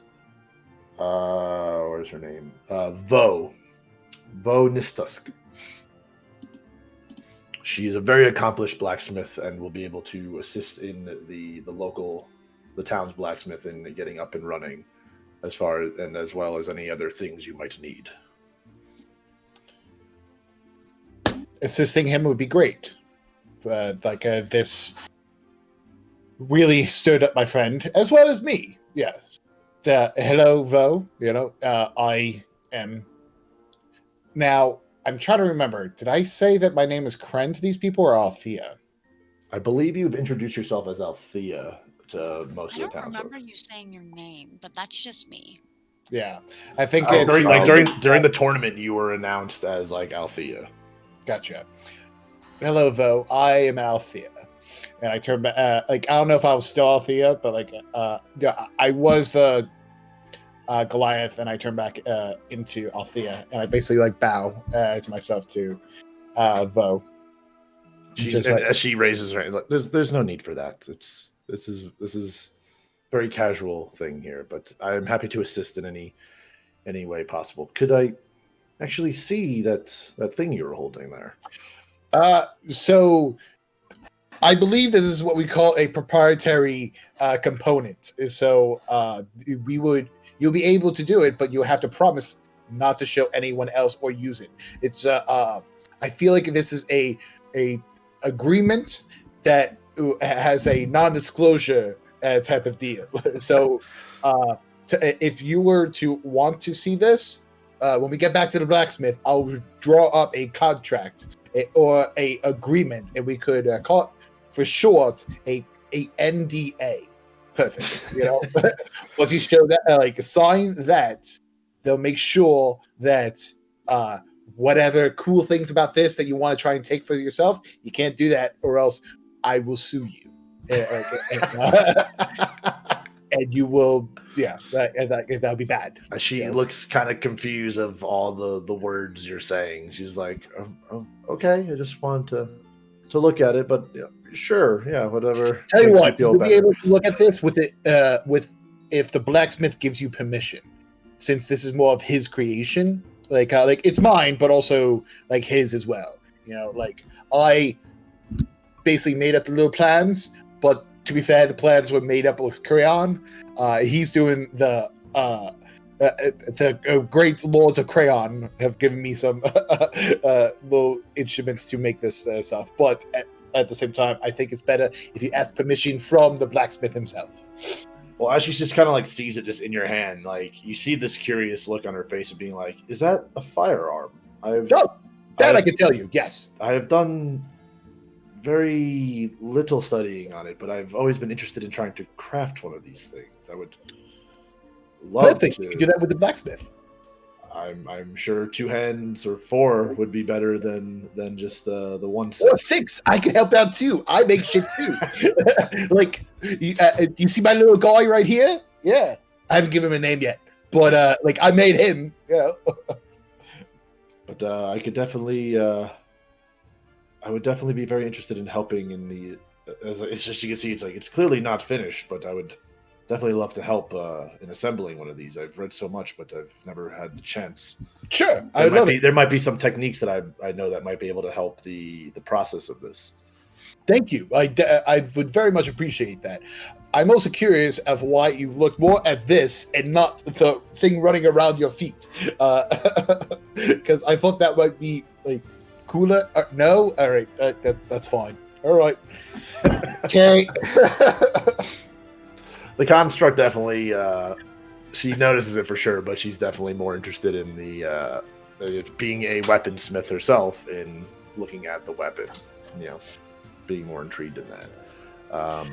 So I head back to the blacksmith, and with the other blacksmith, the Alliance's blacksmith with me. Sure. So we'll say from here, you guys, the camp settles down, the barracks settles down. Again, Bryce gets everyone back in order. Get back to training and back to work. You have all of duties to do as you, Elevar, and Vo make your way back towards the blacksmith, and we'll do a Star Wars screen wipe to Cora arriving at the wizard's tower. As you go to where to the door to be that you have used to get in and out, but you're there with Frederick. What do you do? Can Frederick fit inside the door? You could probably squeeze. All right, we're gonna go upstairs on a ram. All right. Haven't tried that before. Cora's Perfect. a little traumatized because Frederick wasn't with her for the last adventure, and so she's like, "Oh my god, it's the gun!" It's the gun. She's I forgot we drew the gun on here last time. That was his drawing. That's his blueprint. That's the blueprint. Yeah. There you go, Elevar. That's the blueprint. That was it. He rolled like a 2. But Cora's a little traumatized because the whole last adventure where we lost Ivana, Frederick wasn't there for that, and she and Frederick are really bonded, and so now she's like, "Don't leave me, Frederick." So Okay. Yeah, as you're able to find the door, push it open, Frederick gets in as he has to suck it in a little bit, kind of Winnie the Pooh style, gets into the doorway. The door closes behind you in that very familiar curved staircase to get up to the main chamber. Frederick, being a goat / ram, doesn't have difficulty with rough terrain, and he seems to be able to manage the stairs pretty easily. As you get up there, you see Carlen, kind of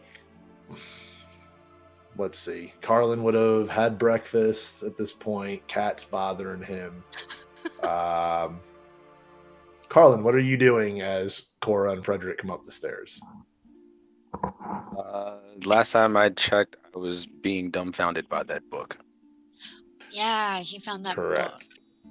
Yeah. So as Cora kind of comes around more of the corner, Carlen seems to still be by the iron golem gargoyle that's still in its same position when Carl, when you first arrived, still staring at that door with the room with the book sitting on the stand. As you hear the hooves of Frederick hitting the stone floor tile of the tower coming around the corner. So are we in the main area of the tower still?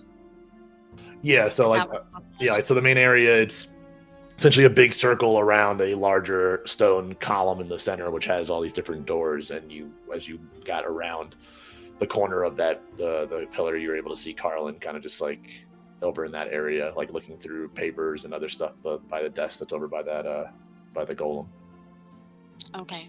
I don't want to startle him. He seems very intrigued by the book, so I'm going to call out and be like, Carlen, how's it going? Have you heard from Amelia? Cora, no sign of him here. I mean, it'd be great is if you can ask the cats. Yeah, what's going on with the cats? they seem to know something, but I can't speak to animals. So like, Yeah. you know, All right. Around Carlin, there are about 3 or 4 cats that are just kind of like popping out of different areas and like at his feet and just climbing on different railings and whatnot. Okay, what color are they? Let's pull out the color sheet. Well, I the know you black. have like 12 of them. I do. The black and white cat is there, Okay. for sure. You also see the sun yellow cat, the fuchsia cat, and the green cat. Okay, I'm gonna cast Speak with Animals on the black and white cat. Okay. As you cast your spell and gain focus on the black and white cat, is just kind of staring at you. What do you say?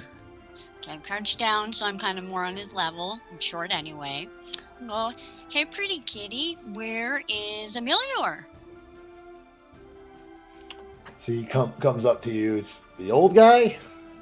Yeah, where's the old guy? He went in that room. He didn't come out. We were hungry, but this guy opened up the food door, and we're full now. Oh, I'm so glad he took care of you. Cora gives him some head scratchies. Which room did he go into, kitty? He kind of just like walks towards the one that the iron golem is staring at, just intensely. Oh, okay. Like Okay. kind of like sitting there, like it's sitting on like its hind legs, but like it's like big old like front arms are kind of like down on the ground, like it's just intently just staring at this Okay. door. As you kind of get closer to the door, the golem turns to you, but like just to see who you are, and then it's immediately just its gaze goes back to the door. Carlen, I think the wizard is in here. That's what the cat said anyway. I don't know if you could trust him, but Hey! I think we should check it out. No, The I cat just appreciate yells it. at you. I'm sorry, Hey! cat. I'm sorry. More head scratchies. I'm sorry, kitty. I'm sorry. I agree. There is a book in there too that I tried to take out the room, but then the golem reacted. So I can only think there's something up with that book. But although I can use magic, I can't really read magic. If that makes sense. Yes, Carlin had a hard time discerning the shorthand while like examining the book that was all written in there. Is the book in the room or is the book with Carlen? It's in the room. Okay, it's not with Carlen. Okay, well, let's go take a look. Okay. All right, can we get into the room? Is it locked? Is it... Oh no, it's unlocked. Okay, all right. Let's head into that room and see what's going on. As you enter the room that Carlin's familiar with, there are 2 lanterns on. There's a lantern on the left and the right side of the room, dimly lit, that give enough light to see a book stand with an open book sitting on it. What else is in the room? Nothing. This Just is the book and some lights. It's essentially like a walk-in closet with 2 lanterns and a book stand. Okay, it's small. Yeah. All right. Well, I told Carlen. So the cat said that Emilior came in here and he never came out. I don't see him, so there's something wizardy going on here. I would like to think that he's inside the book. I know it sounds crazy, but Okay. like wizards. No, you're right. There's definitely wizardy stuff going on here. All right, so Wizards. wizards. Need I say more? He is a wizard, right? He's not like a sorcerer or... I mean, he's He's called the Sage of the Sage. North, but he's a wizard. He's a wizard. Okay. All right. Cora's gonna walk up to the podium. I don't know how tall it is. Can she even see the book? No, it's pretty tall for you. Okay. Can she reach the book? Yeah, you can like reach the bottom of it and pull it off. All right. So she grabs the book. It's open, right? Yes, it was opened up to a page. It was opened up towards like the middle of the book, essentially. So she's just gonna take it how it is and look at the pages that it's open to. What are on those pages? A lot of shorthand.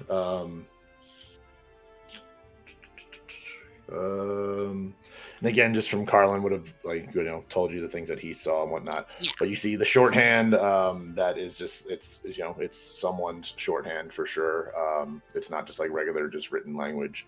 But you also see the sketch that Carlen points out of these two double doors that seem to be kind of surrounded by runes.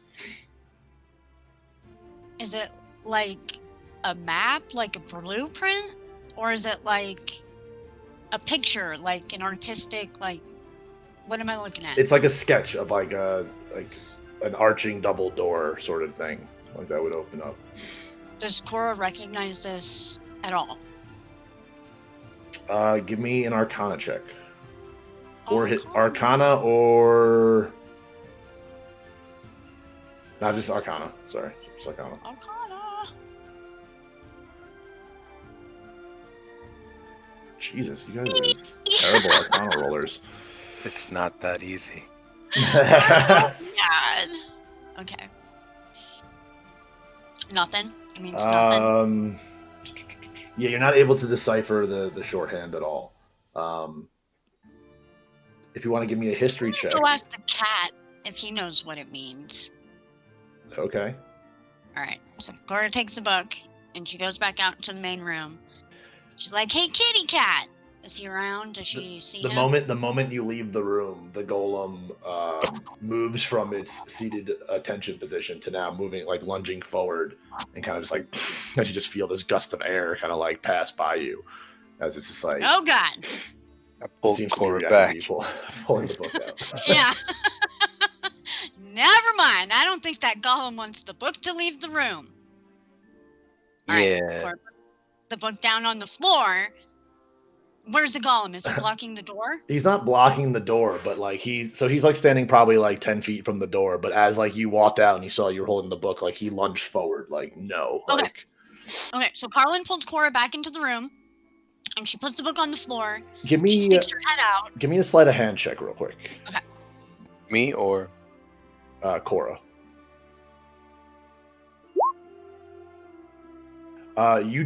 You were startled by the golem lunging at you, that you dropped the book and it ends up closing, and you see the cover of it. Give me a history check.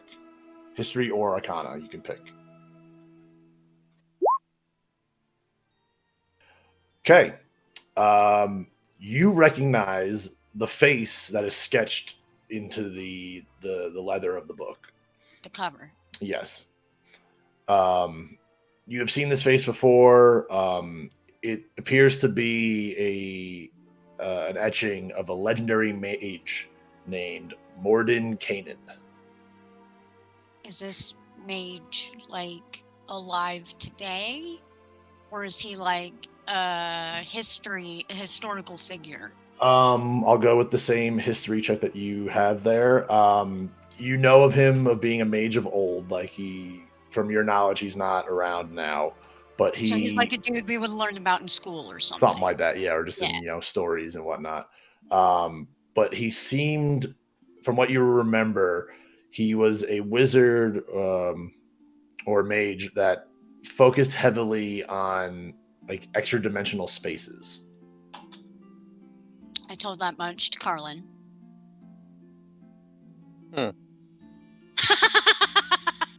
I'm sorry, I'm not feeling the role play today. That's fine. I told that much to Carlen, so we're on the same page. We both know the same. We know as much as we know about this book. Well, shit. should we look around for these doors? Yeah. Are there multiple rooms in this tower? So yeah, that middle pillar had multiple doors that went around it. There's probably about like it's 8 different doors that are in different spots of the pillar. I'm having a really hard time visualizing this place, but That's fine. I'm sorry. the picture, it's okay. The picture in the book showed double doors surrounded by rooms. Runes, yes, R-U-N-E-S, runes. Oh, runes. Runes, I not have such bad rooms. hearing. I thought you Yeah, I said know. multiple rooms with an M at Runes. the sound. No, Okay. runes, like, like, I'm not saying they're dwarven, but like dwarven runes, like runes. Like speak lettering, friend yeah. adventure. Yeah, like different rune, like lettering. Okay. Well, yeah, Carlen, I think we should do a thorough search of this tower because I really haven't seen much besides the main room and then that other room we were just in. So let's look around and see if we can find anything resembling that door. Yeah, Captain. All right, you can both give me an investigation check. Okay. That you're walking around the tower. So, like, to try to help with the description of this place again. So, like, the main chamber is a big circle, like, essentially. And then the middle is just like a stone wall that's also a big circle, but it's smaller. Like, it's just in the middle of the room. And along the wall of that center curved wall is a bunch of series of doors. Okay. You guys do not find any doors that match the sketch in the book. Okay.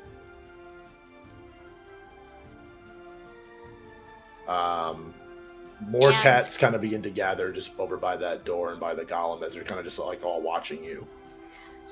You know those communication stones? When we last saw them, I think I had ours and Carlen was using Amelior's, right? Correct. That's how the Yes. two of you communicated. So Amelior is not really reachable. He never answered his stupid stone anyway, but he does not have a communication stone in his possession right now. Okay, got it. Just making sure I know where we're at. Well, I don't know what to do next. I don't know what to do for our friend Ivana. Do you still have Ivana? Yes, I do. Poor Ivana. And I don't know how to get in touch with Amelior. Maybe we should go find Cren and that paladin guy, if he's still around, and see if they have any ideas. What do you think? We can do that too. I think the only other thing that I would think of is maybe giving the ring to my master. Oh, yeah. Just to, Do you have a way to get in touch with him? I mean, we use the portal from here. Maybe we should go find him. And we could have him hold on to it for safekeeping and see if he knows anything. That's definitely a route you can go. You guys should also try to take another crack at the book if you'd like, or you want to go see Cren and Avalor. I'm gonna go take a quick bathroom break. So if anyone wants to do that as well, Oh, I'm not going. So before we go anywhere else, Cora is going to ask the black and white cat if it knows anything about the big fancy book in that little room where the wizard went. sure. He does know a little bit. He knows that the wizard was reading it a lot, and he brought the book in there with him, and then didn't come out. When did he go in there, Cat? He went in there about. The cat's trying to figure out days and Cat. time because cats don't I was going to say necessarily cats know don't time. know time. It's been a while. Like the cats have been hungry for a bit before Carlen had shown up. Aw, poor kitties. Okay, so I relay to Carlen that the cats noticed that the wizard was very interested in this book. He was reading it a lot, and he brought it into the closet room thing at least a few days ago because the cats have been hungry for a while. The cat will also tell you that he heard the wizard say something to the golem, the iron golem, and then it moved itself into position between the door. And when he went in, it's just been sitting there ever since. Cora's gonna walk over to the golem and poke its shoulder and be like, "Hey, golem, do you talk?" As its head just like you see this like grinding of the metals, just like looks down at you. This big puff of air comes out of its nose. It does not seem to respond. It heard you, it understood you, but it didn't respond. I turn to Carlen and I'm like, it seems like this golem is trying to guard that room. I think maybe the book specifically. Yeah.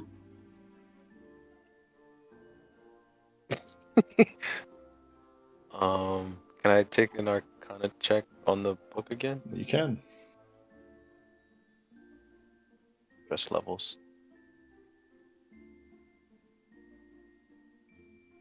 13. Give me 1 second.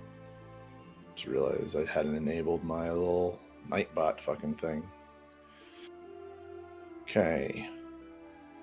I think you finally hit it, buddy. Nah. It Rolled only a 8. took us like 12 rolls. Oh, it says you rolled. This is yeah. Okay, there it is. That was 13 was investigation. for Was 13. investigation. Arcana 8.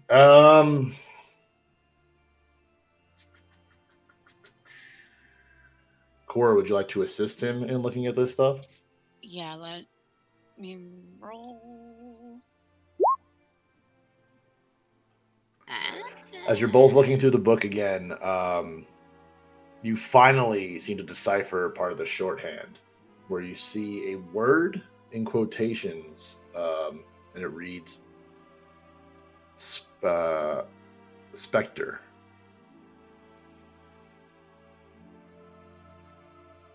Like a ghost? Just the word "specter." You don't have to answer that. I'm just thinking out loud.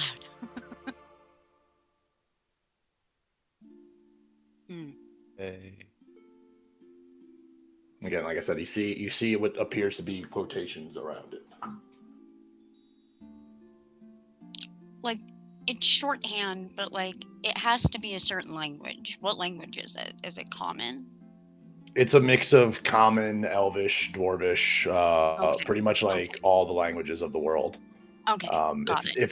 If you were to try to discern that, like if Amelard wrote the shorthand himself, that you'd probably assume with how old he is and the knowledge that he seems to have about the world that he probably knows a lot of languages.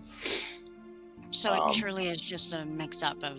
Yeah. Okay. Gotcha. But you're able to finally like piece things together after like your intensive amounts of sessions of looking at this stuff, and you're able to decipher Right. one word in there, which I said it seems to be in quotes, and it says specter.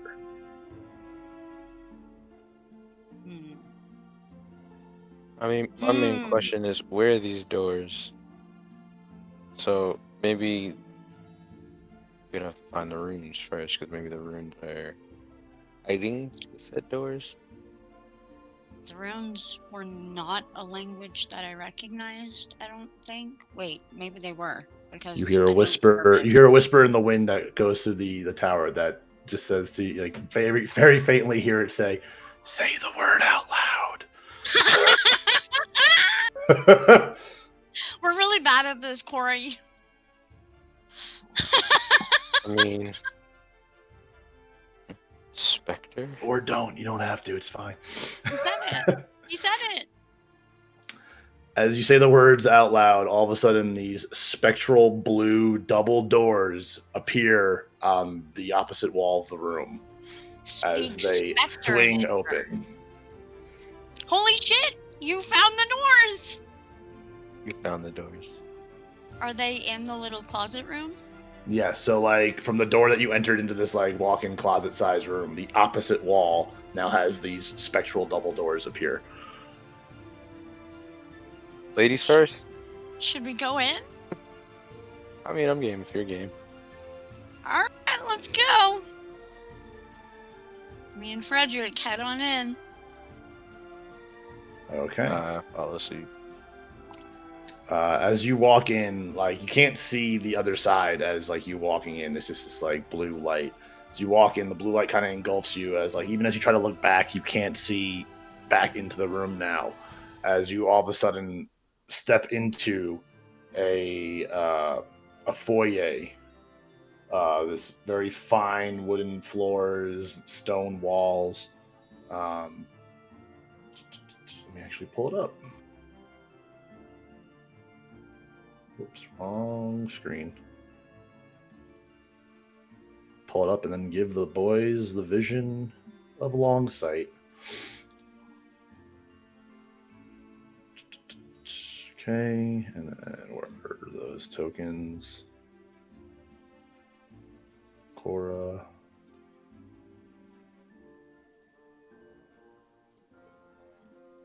Okay, you guys should be able to see Cora's sight now, and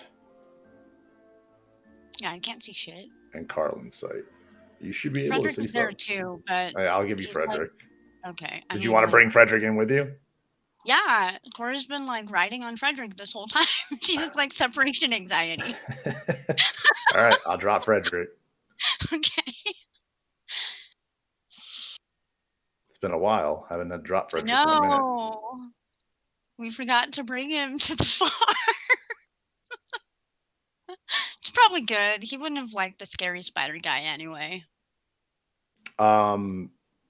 This foyer is well lit, even though you don't really see any sort of light source. But like, there's light here. It's not like dark, but you know, there's walls, and you see a series of doors right in front of you guys as you enter. There's a door.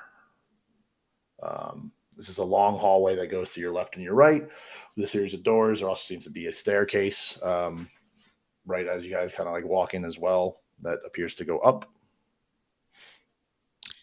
You say it's well lit, but on the map, my vision is very limited. Well, you're blocked by line of sight, but you're not walking in a dark area, you know. Okay. So if I move forward a little bit, I should You'll be able see to the whole hallway. see, like how many doors. It looks like there's 4 doors in the hallway. Is that right? There's 1, 2, 3, 4, There's 5, another 6. There's hallway 6. too. There's 6 doors. So you see a door on both opposite ends of the hallway, and then there's 2 on each wall, like upper wall of the hallway. And then the staircase. And the is leading up. staircase. Yep. Okay. Hold on, let me try to give you a better description of the foyer. Any signs So yeah, of life in the foyer? So the ceiling arches to a 15-foot overhead. Long hallway stretch out on either side of the foyer, standing in the middle. That's not. We're not doing that. But okay, yeah. So yeah, just a long ass hallway. Some of these doors seem to be like partially open, like and whatnot, but doesn't seem like there's anything living in this hallway. We go up the steps. Yeah, let's go up to the next level. Actually, you know what? Give me a perception check. Both of us? Yeah.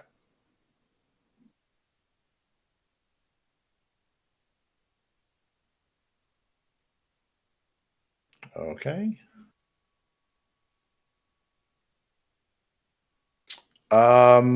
You hear, you're able to kind of make out sounds coming from behind this door, which is slightly opened ajar. I'll go take a peek.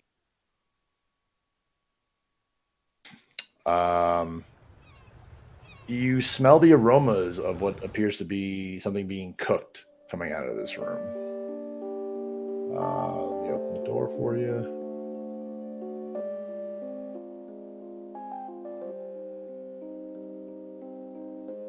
As you fully open the door, you see what appears to be a kitchen. There's a cat to your immediate left as you walk in, and then also 2 tiny, like smaller than Cora, winged creatures that seem to be prepared. Like one guy's in the corner preparing food, like cutting, chopping stuff, while another one is standing over a large iron stove that takes up the wall immediately to your right, that shares with the hallway.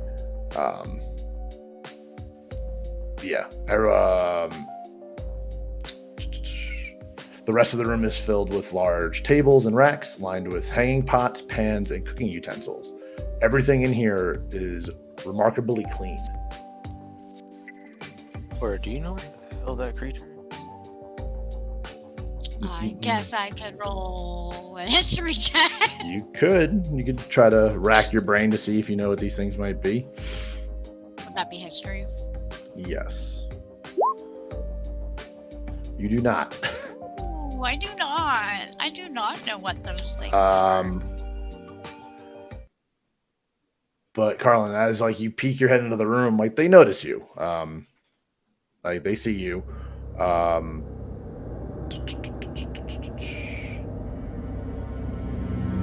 Sorry, just catching up where my notes are. And they answer they as they see you, they look at you and with like very squeaky voices, like, "Hey, greetings, guest. What can we get for you? What can we do for you?" Oh, they speak. Hi. We're looking for Amalur. As they look at each other, Amalur. I don't think we know an Amalur. I'm Cumin, as the one standing over the stove, the iron stove, addresses himself and points to the other one in the corner chopping food. And that's Coriander. So you guys are Spice Boys. So I don't get the reference. Cora sticks her head. She's been in the hallway this whole time listening. She sticks her head in and she's like, hi. We're looking for a wizard. Have you guys seen a wizard around here?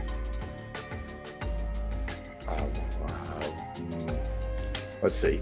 Well, if you're still riding Frederick, for you to poke your head in, Frederick's head pokes in too, as they're both a little sort of like just not expecting to see like a big animal, kind of like a bigger animal, kind of near. It's like, oh no, this is very clean, very clean. No, you don't want that creature in here. Oh, I'm sorry. We step out, so we're still in the hallway.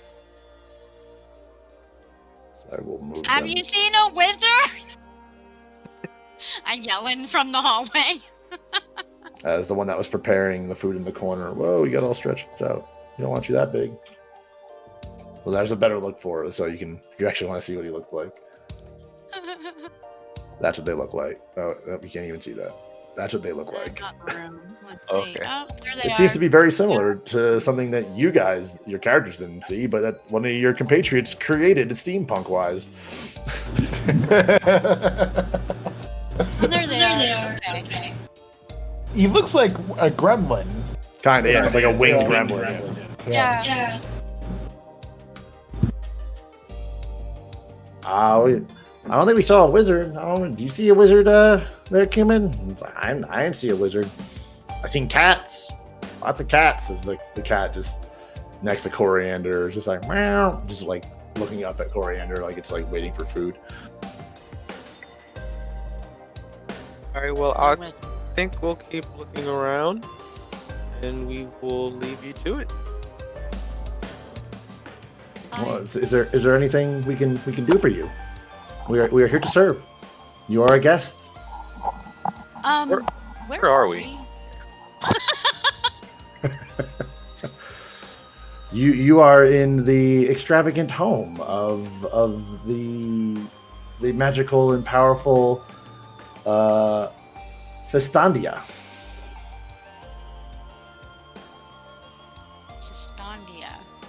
Fistandia.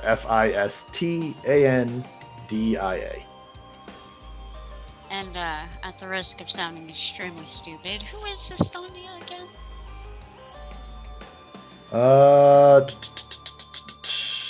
Let's see.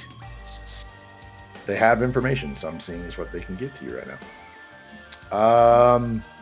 She's our creator. She brought us here to serve and to assist anybody in the mansion.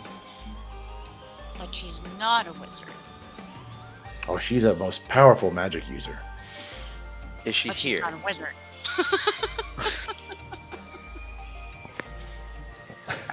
Well, you described an old wizard. I don't know if I would call her old. I just told you I was looking for a wizard. We've never referred to her as a wizard. All right, Fistandia is not a wizard. I'm writing this down. Is she here? Is I'm she sorry, home? Corey said something. Yeah.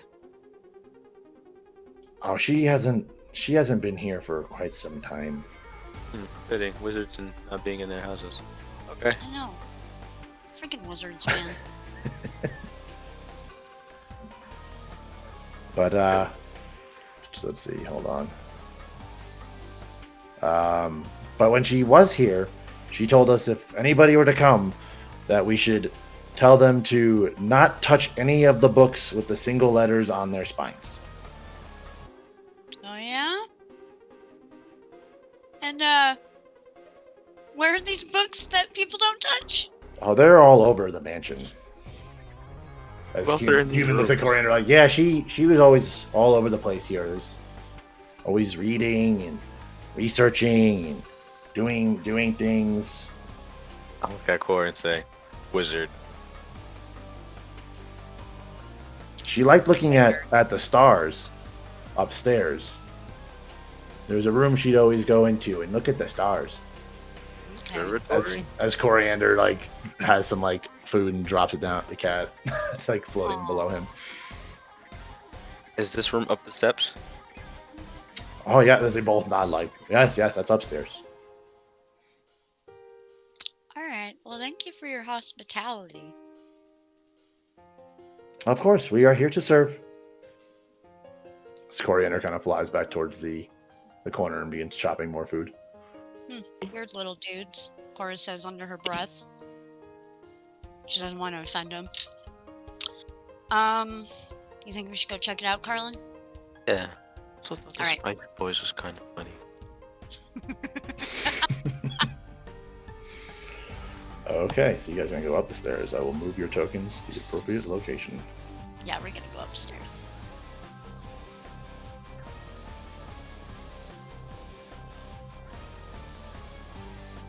As you come up to the stairs, to your immediate right at the top of the stairs is a door. You also see a window.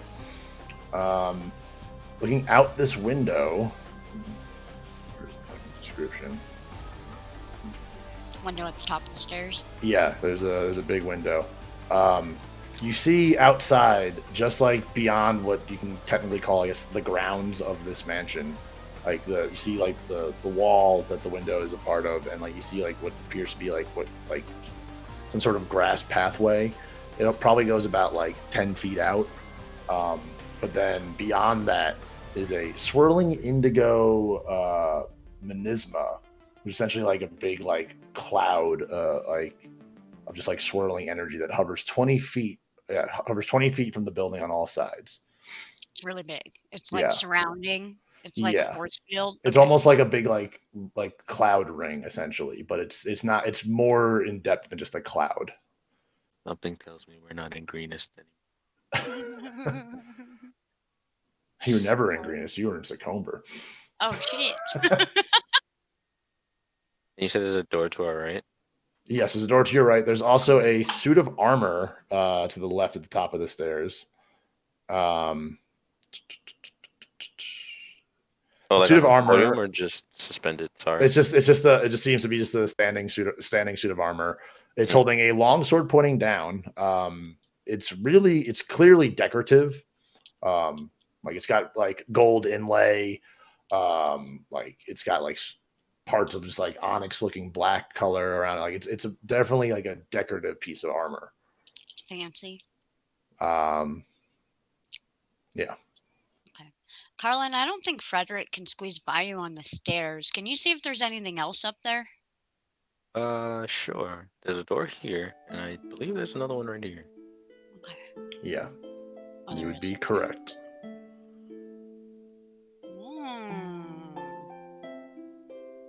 Alright, well, let's check out that first door. Okay. Can we get in here? Yes. One on the right. Oh, wow. Yeah, Did I not with restrict the the- movement? You shouldn't be in there. There's a hallway. I'm in the room! But Is there a that's fine. door? Yes, there's a door. Yes, there's multiple doors. The door to get into the room on our right, are we able to get into? Pushing through all my shit. I came back! I'm on the stairs! That is that area. Sorry. So yeah, all these doors seem to be unlocked, or even slightly open. As you enter the hallway, you see that there's a door on the other end, and there's a door in the middle that seems to lead to a room. Where are you going to go in first? Open these doors up. I guess let's. Where are you? There you are. Yes, Oh, let's. There you are. Hey. Let's check out this room here on our right. Okay. room. Yes, it is. All right. What you enter here, it appears to be, to your best, just discerning, it seems to be a trophy room. Each corner of this pleasant parlor has a scarlet armchair and a reading table piled high with books. A cheery fire burns in the fireplace, and a pair of swords sit on a rack above the fireplace. The heads of various animals are mounted on the walls. I want to check what books are on the table to, I guess, looking at the map, it's above me. Okay. So each chair has a little side table next to it with the stack of books.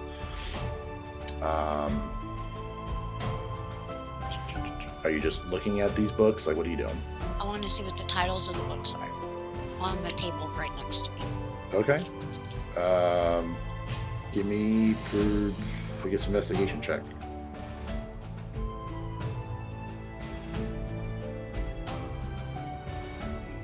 Okay.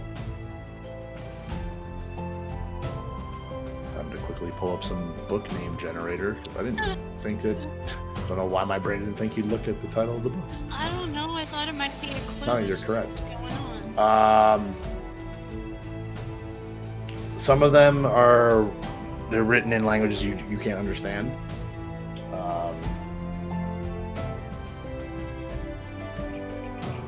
But there is one book that you see has the letter Y on it, on its spine. I pick it up and hold it out and go to Carlen. I think this is one of the books that those people downstairs were talking about. As you reach out and grab the book, all of a sudden you hear a rattling sound from over the fireplace as the two swords that are sitting on the rack begin to move. Oh shit! I dropped the book! As they break off the wall and begin coming towards you guys. I need you to roll for initiative. Alright, I still dropped the book. That's fine. Good luck, guys. Don't die. Oh god! Use magic. Trust me. Don't do what you did. Doing that. Wrong button. Love you decimals, bro. You're like the truest nerd of all the dice rollers. And I don't know why it does that. I'm not sure Like- either. 3.16? Hold on. I think it's only for my initiative. That's so weird. It doesn't happen on all your rolls, you're right. yeah, that's weird. So I guess we'll just go with the 8. Because you always round down in D&D anyway.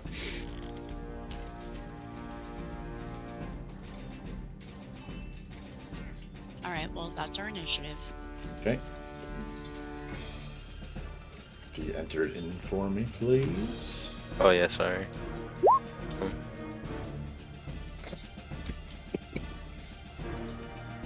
I Flying actually rolled sword. twice. I actually Well, rolled there's 2 2. of them. Yeah, but I usually roll 1 for the same enemy type, but it's actually weird. Like usually when it does my roll, it rolls 2. That like it's so weird.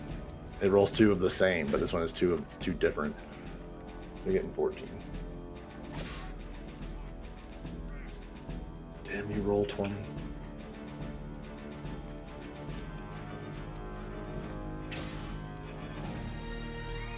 Cora, what did you have? 10? 10. Roll for Frederick.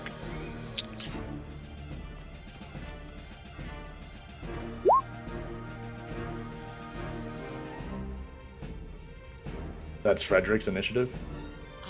Let's see, how do I, maybe I'm rolling wrong for You him. should be able just to click initiative on his card. There he is.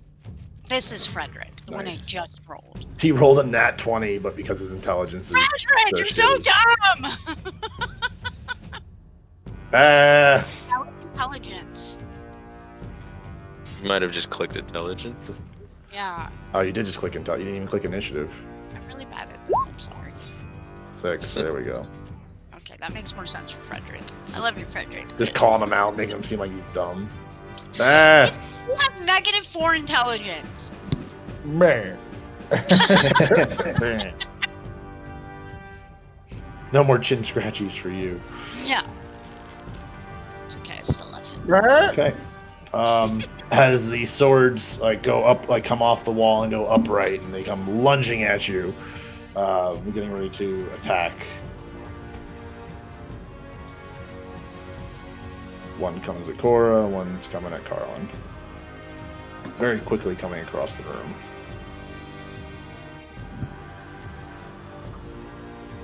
On Cora, first roll. See, why is it rolling it twice? I don't understand what's going on with D&D Beyond right now. So an 8's not going to hit, No.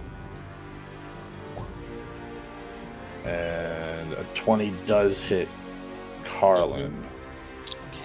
1d8 plus 1 slashing for 3 damage. I gotta check my fucking extension real quick. What the fuck is going on here? The fuck, Bobby? F. Yeah, F and F. F. Well, Tyler told me not to care. The what the hell? What the darnness, Bobby? What the freckle schnicks? Go Schnicks. I appreciate it. How dare you? How dare?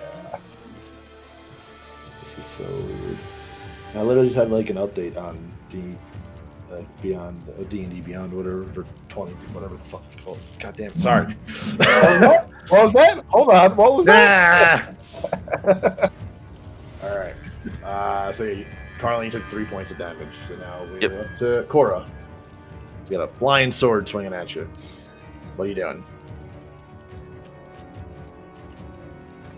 I'm gonna dodge it. You just want to take the dodge action? Yeah. Okay. Well, hold on. I'm not sure. Hold on.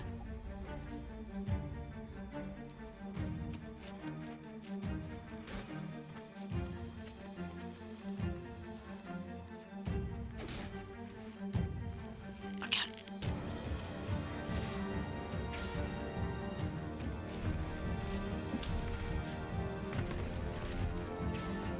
I'm gonna do Summon Beast. It's a spell. Okay. And I'm gonna summon a land beast. I've never done this before, so tell me if I'm doing it wrong. Neither have I. So I know, we're learning together. it's from Tasha's Cauldron of Everything. So Yeah, so the creature resembles an animal of your choice that is native to the chosen environment. So my environment is land, and I'm gonna make it a bear. Land animals get 30 hit points. And he goes right after my turn. So I think my whole action is casting the spell, but then on the summoned beast, his action is right after me. okay. So he just goes on your initiative. It says I verbally command it. Yeah, it shares your initiative count, so it just goes on your turn. Mhm. It obeys your verbal commands, no action required by you. If you don't issue, it takes a dodge action and uses its move to avoid danger. Great, okay. I guess I gotta find a bear token.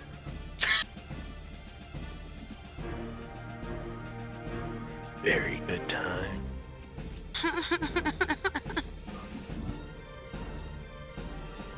I type in bear and it pulls up a dwarf fighter. It's like, nope, you're wrong.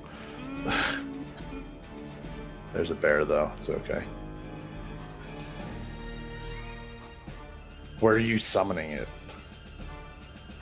To my left, in front of Carlen.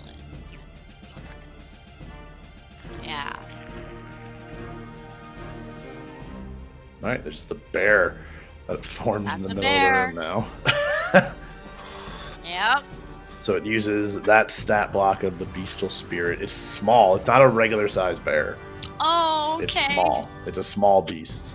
It's a little baby bear. It's like in WoW when Yeah, when you have capture a the big bear and then it island, becomes a little and it one. shrinks it down. Yeah. I was Yeah. so confused the first time. I was like, why is it so tiny? Okay, and So then its AC is 11 plus the level of the spell. So what level does the spell cast at? I think it's Second level. It's says it underneath summon beast. Gotcha. Level conjuration. So it's 13 AC. And then its health It's is 30 hit points. plus 5 for each spell level. So 35. Each spell level above second, so actually it's just 30. No, it's just 30. Yeah, Yeah. it's just 30. Okay. And then Cora is going to tell the bear to attack the sword, the flying sword that just tried to attack her. Gotcha. So, It's just like little tiny little bear like stampede through the middle of the room at the sword yeah. as it jumps up to try to maul it.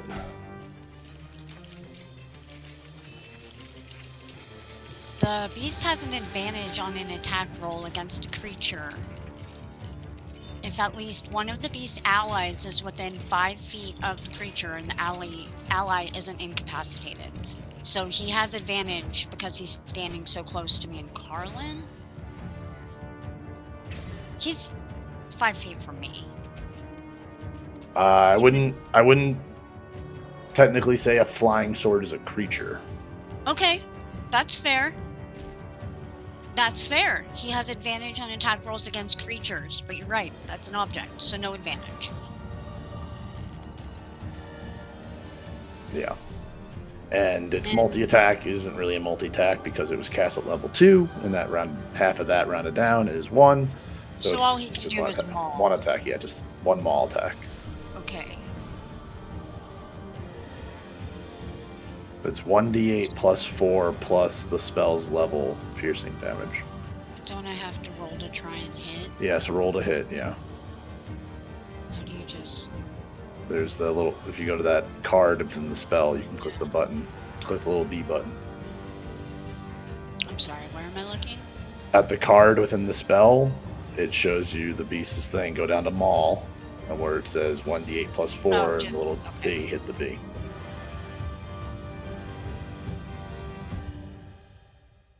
Why did It's a you... 5. I don't know. I don't know. That is weird, but a 5 does not hit. Okay. Actually, let me double check. Does not hit. Okay, that's all he can do. Okay, Carlen's turn. Okay. I activate Arms of Astral Self. Okay. With doing so, that is if I'm not mistaken, bonus action summon, and then now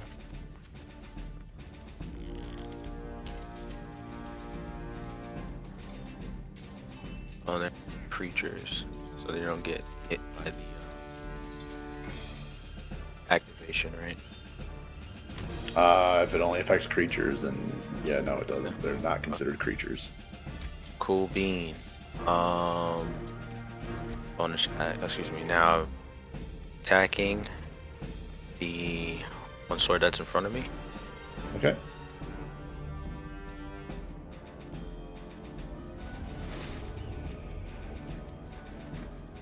$21. That hits. Nice.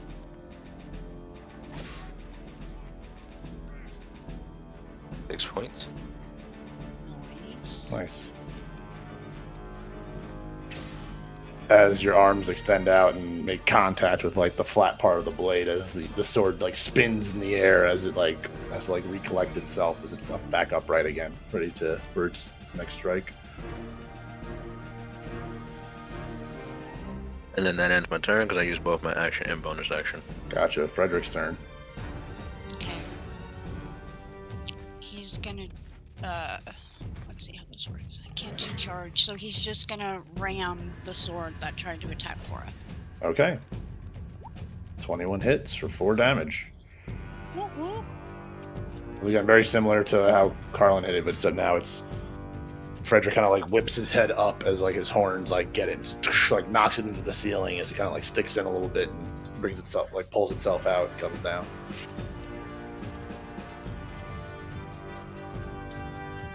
Okay, they're gonna roll again to attack.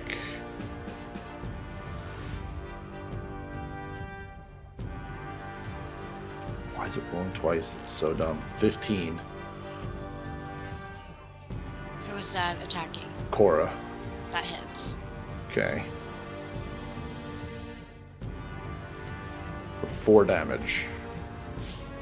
As it comes back down from the ceiling, it comes down on you and it catches you in your shoulder and your arm. Slices part of your sleeve. Why is it rolling twice? I have no idea. 4 damage. It's also rolling it like publicly, but then like rolling it like GM like roll. It's so weird right now. Might Maybe have we to just refresh. have to like refresh. Yeah, I I'm don't gonna know. refresh.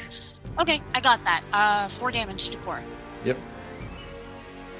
And then Carlen's also gonna get swung at. 12. Does not hit. Okay. Now the lighting is all fucked up on the stream. That's fine. Ah! Okay. Cora, you're up.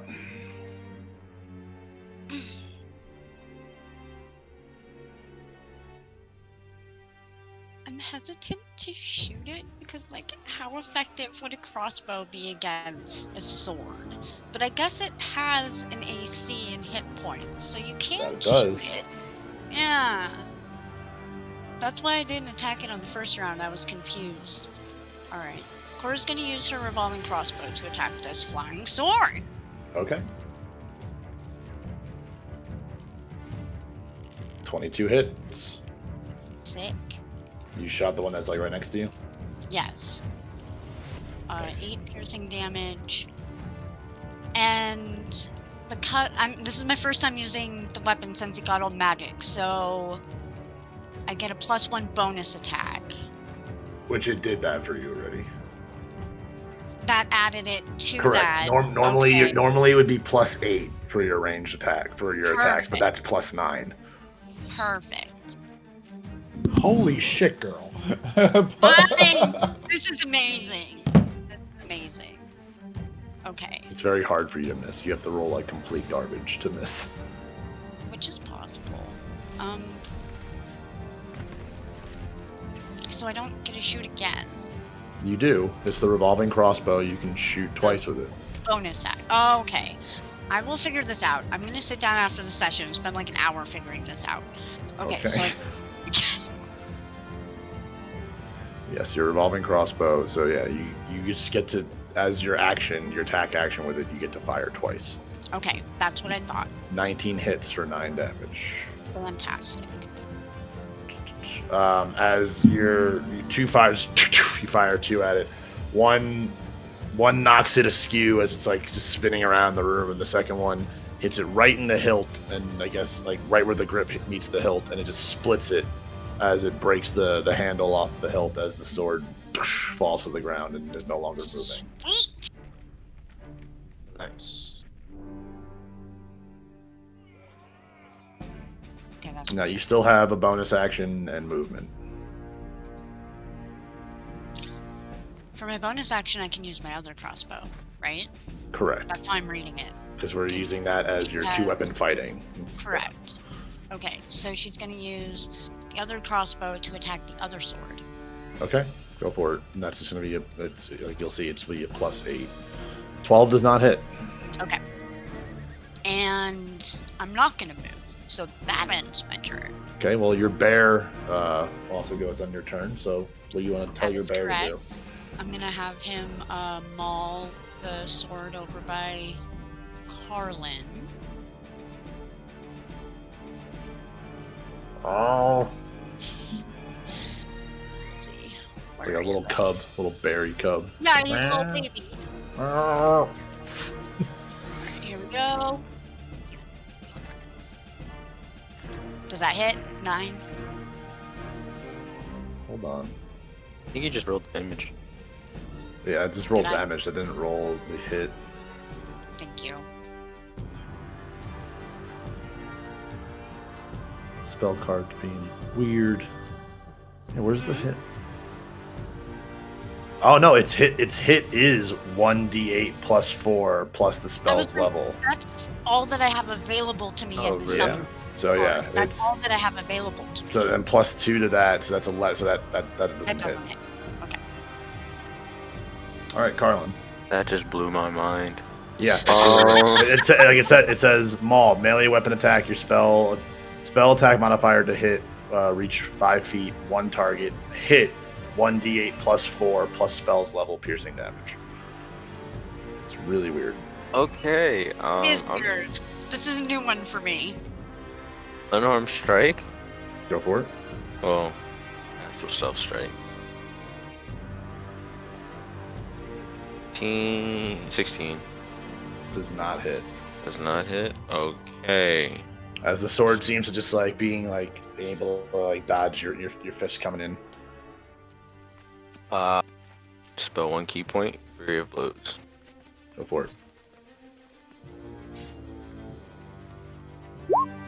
22. 22 hits. 8. 8 damage. Sorry, Mr. Bear, you're in the way. You said it just twirling. It's weird. 16 again. That does not hit. Just misses. As you try to take advantage of it, spinning around and trying to get itself right, but the second that second punch comes in, it's just like, nope. I'm a sword. I'm hard to hit. Ends my turn. All right, Frederick. He's still not far away enough to charge, so he's just gonna move over here and ram the sword. Okay.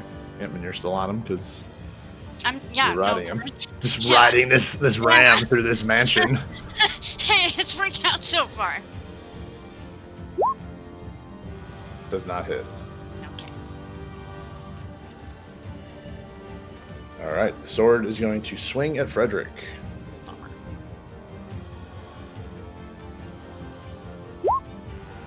8 does not hit. No, it doesn't. All right, Cora, you're up. A beefy ass sword. I know. I'm like, stop already. All right, I'm gonna attack it with my crossbow. 11. Does that hit? Does not hit. Well, that's fine, because I'm gonna shoot it again. So hold on. Remember we were saying how I kind of wanted to correct your Yes. crossbow a bit. So as a bonus action, you need to reload it. But Okay. because of the artificer's magic effect on it, it allows the one shot to be just automatically loaded into it, Correct. which you fire essentially like a magic shot that you can't recollect. So you can get one shot with it, and then you can shoot with your offhand. I feel ya. Okay, that's fair. So disregard that roll, Okay. and then I'll use my other weapon. Did that come through? It did, but it did not hit. Okay. As your shots just seem to be drilling into the wall, or at least the first one hit the back wall and then just dissipated because it's not a real piece of ammunition. But the second one drilled into the wall behind it. Okay. And then, Try the bear again. bear. Yeah, I'm trying to maul it. Weird. It's probably never gonna hit this thing with the way that this fucking roll This is works. so frustrating. Okay, where are you, bear? Come here.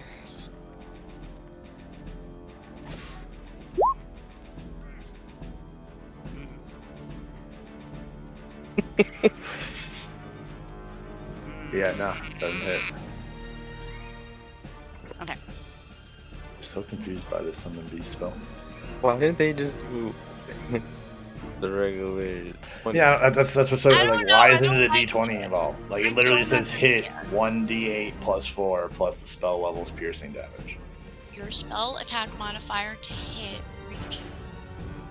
I'm gonna have to like pull this up and do some research. You said this is from Tasha's Cauldron of Everything? Correct. Okay.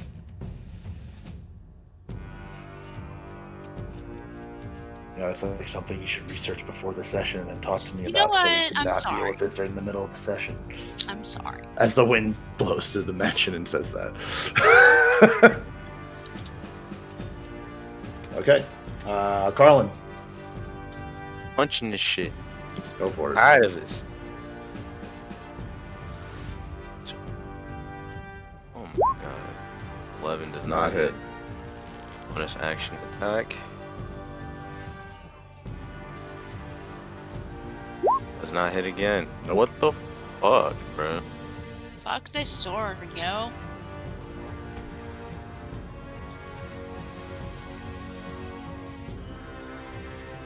Very hard to hit.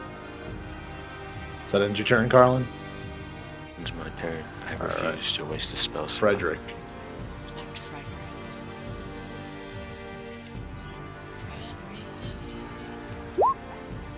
Just gonna ram it. Nope. Missed. Mother. Alright. The sword lunges at Cora. Nope. And it misses. This is a boring fight. If you guys, This is a really It's- boring fight. it's like you Everyone's try- like, well, you guys trying to like catch a fly. Oh, I can't get it. Can't get it. Cora. oh, fuck this fucking sword. Okay. So you can take a bonus action to fully load your crossbow, your revolving one, and then you can use an action to fire it, but you can't. You won't be able to use your offhand because you use your bonus action to reload. Yeah. So I guess the bonus action had to come first to actually load it, Correct. and then that's then my you- roll for the revolving crossbow. Well, that's just the regular crossbow, so roll it again, let's add one to that. That is my regular one. So it's a Should I just 23, go which with hit. that? Yeah, it's, Yeah, we'll just reroll add one to it. each of it. So 23 hits, 9 damage. You're As too nice. this, I'm just trying to speed this along. 'Cause You're just done with you guys the fight. can't hit a sword. As this final crossbow bolt drills it into the wall. Very similar spot where you hit the other one as it breaks the sword. And you're done fighting animated swords. Cool. So that I didn't was think they really would defeat you annoying. so badly like that. Carlen, I would recommend not picking up any of the books that have letters on the spine because that was really annoying. Are you Bro. okay? Mind fighting? Let's just not fight swords. Yeah, that was boring. We've had so much more fun. That was boring. You know, Thanks. come on, wizards. I know. All right, I don't want to touch it because I learned my lesson. I do want to walk over to where the last sword fell and like look at it to see if like there's just anything strange about it, like any runes on it or anything like that. There appear to be some runes. They fade away as you approach it. As the sword just seems to at that point be a regular sword. Well, they're obviously magic. Well, what's in this other room over here? I know. I'm like that was really annoying. Let's go find the next room. All right, let's check it out. I guess this bear's coming with me. It is your Yeah, how long does it last? Let me double check. I just had it up. Bob, I went to the next room. No, he's Gotcha. he's gone. He's Okay. gone. Yeah, he's gone. Oh. Bye. You open up this room, and it's a bedroom, rather large bedroom, with a door centered of the far wall. Is that a kitty? This is an open, airy bedroom. A canopied bed with a rich scarlet curtains occupies one corner, with a fluffy cat napping in the center of it. A jug and wash basin stand on top of a chest of drawers. One wall is covered with a large painting of a golden dragon perched heroically on a mountaintop. As you enter the room, the cat jumps up and stretches. You know, the big old cat arch and like stretches out as it jumps down off the bed and begins to seem to follow you guys. Little Kiki, you want a little piece of meat? Give me a animal handling check.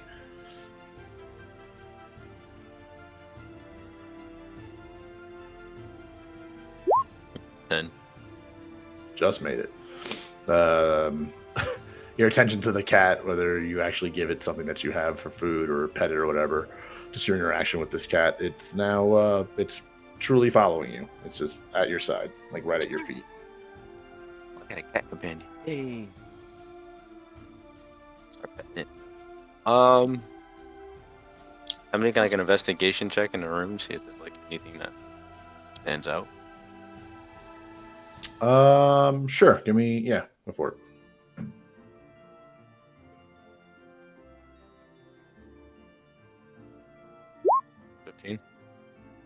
Okay. Through just searching the room, opening the drawers and whatnot, you see a top drawer contains elegant, well-made robes, while the lower drawers hold more utilitarian tunics and dresses. You also come across another book that is sitting on top of one of the chests of the drawers. Does it have a single letter on the spine? It has the letter E. Make the cat touch it. I don't think. No, not my kitty. Refrain from touching books. All right. Well, I'm not touching that bug. Take out one of these elegant ass robes and I put it on. Let's leave this room. Okay. What color is it? You pull out like a teal robe with silver like stitching, very flowy like curves and whatnot that flow through it. As you put it on and Cora's kind of examining you, it doesn't look like it's tailored for a man. I think Carlen could pull it off. Right? I think I look fly as shit. Does it fit? I mean, it's a little snug around the arms. You do you, my man. All right. You may add a elegant blue robe to your inventory.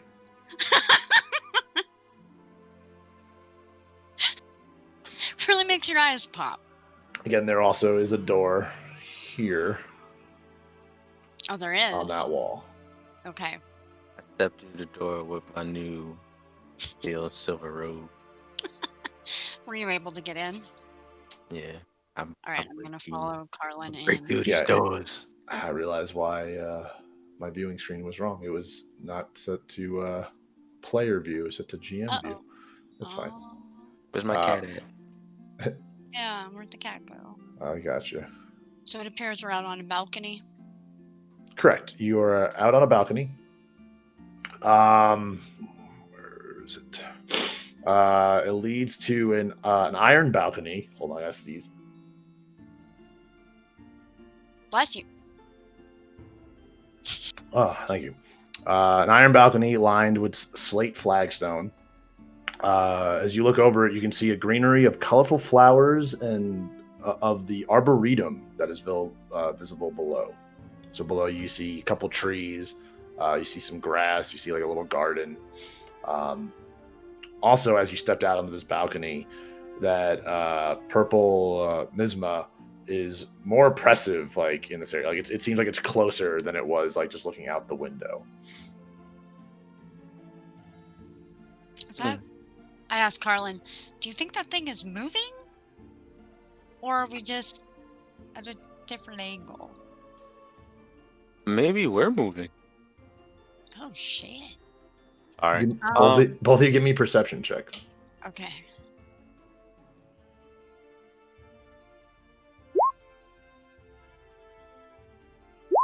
Eight. 24. You can't necessarily tell if it's moving closer to you, Cora, or whatnot, but you do see that it has movement to it. Like it's not just like a stagnant cloud. Like it's just like flowing. Is it like a dome over the building that we're in, or is it like a wall, like a moat or something? But like, I guess a good way to think of it would kind of be like it's like a wall. It's like just like a wall of this like purple, like this violet like cloud that is fluidly moving. from where we are upstairs on the balcony, can we see over the top of it, or is it so tall that it's just No, like... you like when you look out beyond the grounds of this mansion, you just see that purple. It's just so tall. Okay, Yeah. got it. It's very domey, very hexy, like WandaVision hex. I was gonna say, like WandaVision. Yeah, Mm. it's a good way to think of it. Okay. Oh, do we see any people on the grounds outside? Like you said, we saw trees and stuff. Are there Mhm. any creatures? perception check, maybe? Yes. Another perception check. Yes, because it's a different thing you're looking at. It doesn't appear to have. There doesn't appear to be any creatures in there. Okay. All right. Well, I kind of want to go check out that other. Was there another room on this floor? Let's go see what's on the other side of the hallway. Okay. Come on, Key. You have control of it now. Yeah. So, Aww. it literally just stays right at your feet. Like it's just like always hitting your ankles as you're He walking. likes you. What's with these wizards and their cats? They're usually recluse, you know. Yeah. I like dogs. Okay, so you entered this room now. Yeah. What room is this numbered? Okay, it's that. Those table. As you enter, most of this room is taken up by whoops, sorry, let me make the view. By two long wooden tables that are covered with glass vessels and books. Cabinets with glass doors line the walls, and they contain all matters of specimens. Just below the ceiling in the middle of the room, colorful globes circle each other in an intricate dance. The far wall, which is there, above the door, is mostly covered by a map of a night sky, with a golden sunburst in the center above the closed door. I'm going through that door. Okay. Bye. Okay. I follow. Sure.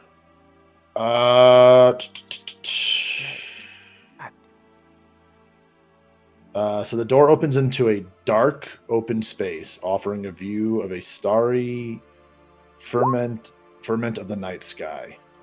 5 telescopes mounted on bronze plates point towards the constellations above. In the middle of the space is a 1-foot diameter sphere of a clear crystal sits in a circular brass stand. Also, you happen to notice in the darkness of this room a figure that is sitting right here. Ah! So, is there no ceiling, or is it like an enchanted ceiling? Because you look up and there's stars, right? Correct. Okay, you look up and there's stars. So either there's no ceiling or it's an enchanted ceiling. Okay. Hold on, where is it? You can, after kind of being in this room and looking at it for a little bit, you can tell that this is definitely effects of some sort of illusion. Like, this is not the actual sky above you guys, but like this is being projected into this room.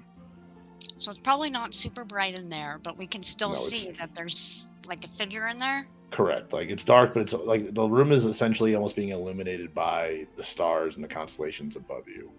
But yeah, there's a figure sitting at the base of the middle telescope, just sitting there, like facing the back wall. Hello. Did you say something, Cora? Yeah. Saying hello. Perfect. No response. Is the figure moving? They're just sitting on the floor.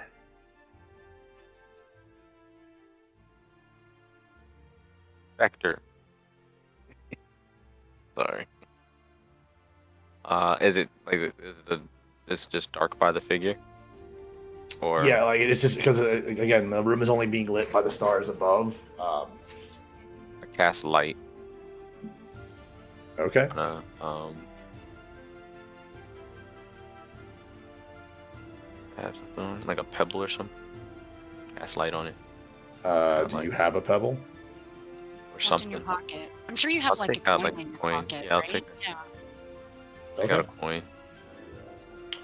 As you light up the coin, you see very familiar green-colored robes and garments. Oh no!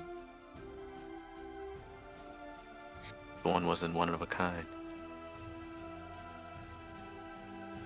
if I reach out, like I'm on Frederick right there. If I reach out, can I like grab the person's shoulder and shake it? Can I reach it?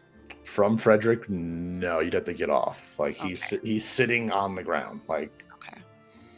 Well then, now that there's a little bit of light, I'm gonna. Oh no, I'm still stuck to Frederick. I'm gonna come over here in the corner and kind of walk up and like grab the figure's shoulders and kind of like shake them. as you touch him, as his face turns and looks, and you see that it is your wizard friend Amalor. Amor! What happened? What are you doing here? Oh, how? Wait, where? How long? You, Lady Cora? Oh, what is going on? How long have I been here? We trying to ask you the same shit, bro. Like, it's been a couple of days and the cats is going hungry, and I came to find you, and you sitting in here. I don't even know where we at. Carlen is not happy. You need to learn how to proper penmanship, okay? I want to learn how to leave a note, sir. Something people need to find you. What's the point of these stones if you're not gonna put it in your pocket? I'm Cora's a motherly lot of- instincts kicked in. a lot and of now she's berating. like sad that she yelled, and she's like, "Are you okay?" I believe so. So I came in to investigate this mansion, and I guess I got trapped in here. I don't know. I came into this room and something kind of just, I guess, took over me, and I guess I've been stuck in this room. I don't know. How Did did you you? read one of the books? I've read lots of books in here. There's Oh, a wealth. There's a wealth of information. Whatever you do not read the books with a single letter on the spine. I got stabbed by a floating sword, so I don't recommend it. Wait, you found the books with the single letter? Yeah. We found a couple of them. I have to say your thinking is wrong. We need those. That's how we get out of here. Well, Well, Cumin shit. and Coriander told us Which- not to. Which ones have you found so far?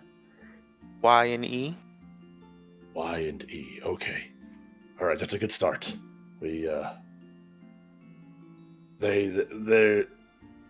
We're supposed to use those, and they will hopefully have the way for us to get out. I believe, to my knowledge, is the letters will spell out a word, which will be the command word to get out of this place. Okay. What are you doing here? Searching for knowledge. Oh. I originally found. I moved this mansion to my tower. I found it. Been looking for it for ages and found it out in the wild and was able to, after lots of resources and much magic, was able to move the entrance to my tower. But it was very very difficult to get in here. But I know.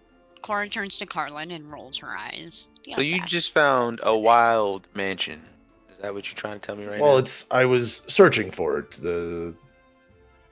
In my circles, this mansion has been pondered and even discussed of whether it's even been real, and I found it. But it was supposed to be the extra dimensional plane home of a very powerful magic user. His wealth of knowledge is unmatched by anybody in the world today. So you're just stealing their house? Well, it's more borrowing. It's not like it hasn't been occupied for many years. She is, Pistandia has been gone for quite some time. Have you met the servants downstairs? I heard some noises down there, but I tried to avoid any of the creatures in here. Well, the two that were in the kitchen are very helpful. I think I got their names right, Cumin and Coriander. Also, this belongs to you. Put this in your pocket, please. And I hand Amalor his sending stone. Yes, I'm always. I'm sorry. I'm so used to being alone that it's hard for me to remember to carry this. And we'll bring you up onto speed, but protect this ring. This is this was once Ivana. I hand him Ivana's ring. As you hold it out, Amalur stares at it cautiously, almost like he has a little bit of fear, like in his eyes, as like he sees it. Where did you acquire this? In a secret tunnel. Secret tunnel. We fought against a half spider, half lady person thingy. Monster thing. Monster. Drow. Worship her, I believe.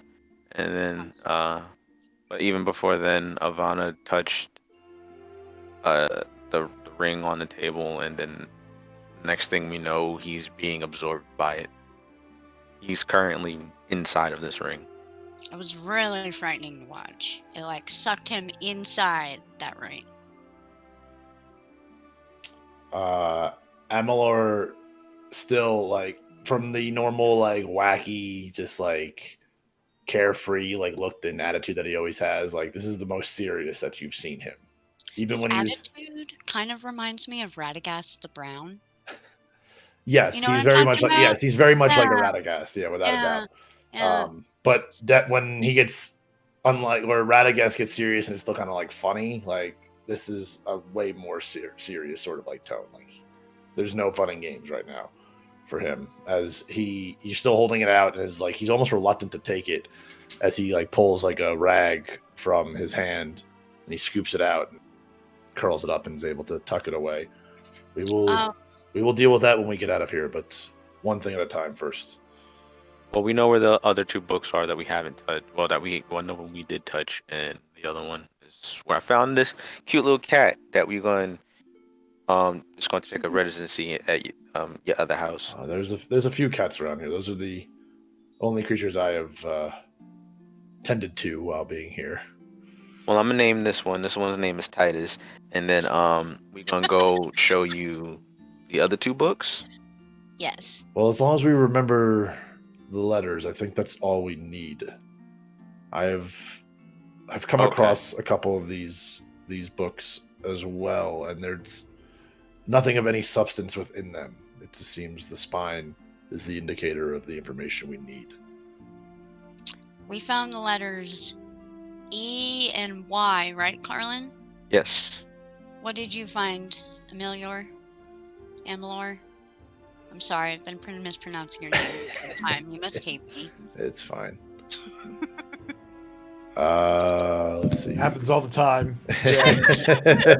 Not a very common name. Yeah. I have found the letter T and shit, where is it? Sorry. He had found two. Where's the goddamn second one?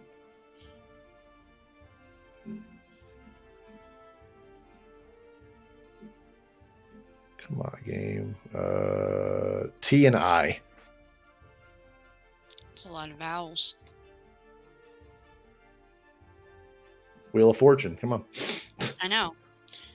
There's Carlen, more rooms. Yes. did Cumin and Coriander say how many books there were?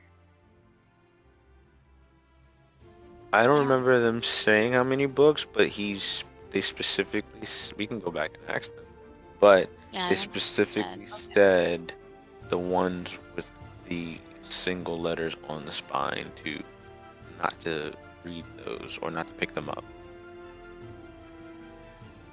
this is true.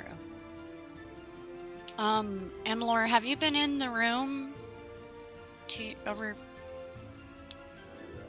to the west?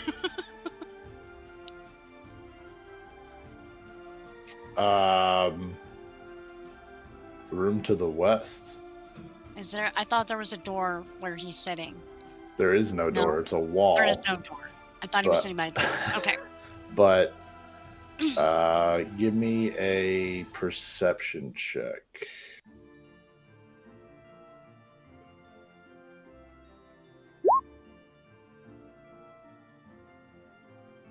Rolling twice.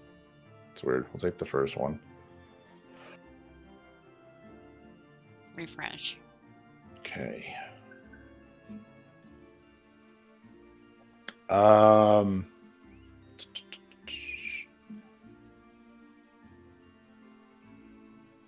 The wall feels different. Like, I'm trying to think out a way to describe it. It's still a sturdy wall, but it just feels like something about it just seems off. As Amalur kind of is also looking around, he's looking at the telescopes and he's like, would you mind turning off your coin? Sure, I dismiss. Like, Okay.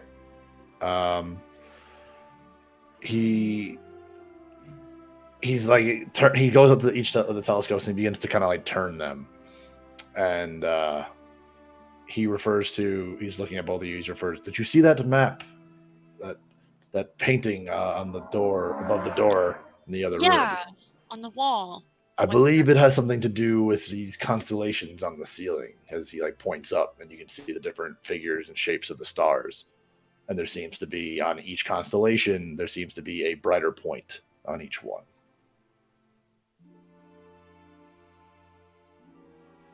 There's a brighter point in each constellation in the picture? Like on the ceiling that you guys are looking at, like in this room. How many really bright stars are there? There appear to be 5. How many telescopes are there? 5? 5. Well. maybe the stars. Well, maybe 5 is the current theme. We found 2 books. He found how many? He found 2. But Amelior found 2 too. Yes, in So, total, you guys have found 4. 4. So that means that there's could possibly be just one more book. Well, I think that we... Okay, so the guys in the kitchen were telling us all about the constellations, and we found Amalur in this constellation room. I think we need to point the telescopes at each of the really bright stars. I think you are correct, Lady Cora. If you would mind assisting me in turning these. Okay. So I'm going to get back off of Frederick. And start with this one just over here. If it'll let me move. And I'll do the same for the others. Yeah. If you guys begin turning the telescopes and lining them up to the bright stars, you begin to hear like clicking sounds, like on each one that lines up. It lines up, you hear like Clicking noises from the telescopes? like just in the room in general. Like it's just like a louder but like muffled, just like click sound. As Amalur lines up the last one, a secret door opens up on the far wall, revealing another room. I don't trust secret doors or secret tunnels. This room is bare except for a bookshelf covered in chains against one wall, a plain wooden bench, and a reading desk built into the shelves. A book with a bust of a mage on its cover sits on the desk. Is... Thank you. Does it look like the other book that Amalur had?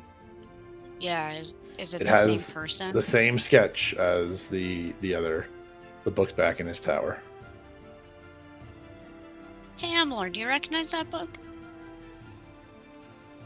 I recognize the face. It is without a doubt Morden Kanan's face. I like the one that you have back at your place. Similar, yes. But he was also another very powerful magic user whose face appeared on many books. I want to investigate the chained bookshelf and look to see if there's any more books with the single letters on the spine. Okay. I pick up the other book. As you guys are doing this, you see the 3 shelves are filled with books bound with iron covers, which are attached to chains to secure them to the shelves. It's a chained library. That reminds me of Doctor Strange. Similar, yeah. Yeah. This is more like your local library. They're like, we don't want you taking this with you. Like, so like you just gotta stay close to this cabinet or something like that. But as you guys reach for it, the books begin to rattle, as very similar to the swords, as the bookshelf begins to come alive. Fuck. All these moving objects. I knew I hate reading. No more books ever again. This is the end of your story. Boo.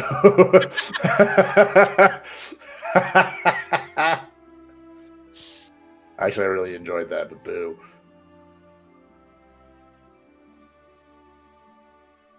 All right.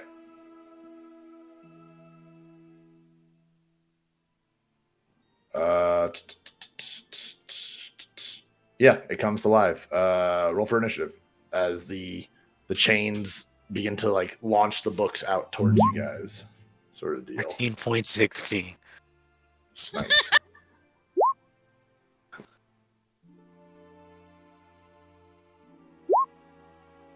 I don't get it. Get to 12. 12 to the wrong person.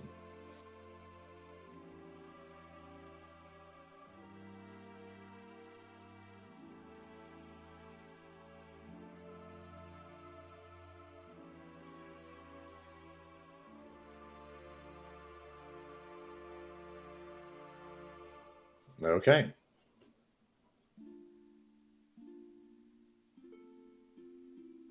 Carlen. Sorry. This chain library comes to life and begins seeing like the books are getting to launch at you. What do you do? First level. Say again? I'm gonna cast Inflict Wounds, first level. Gotcha.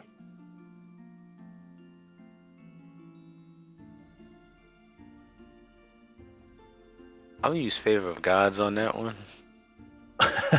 Okay.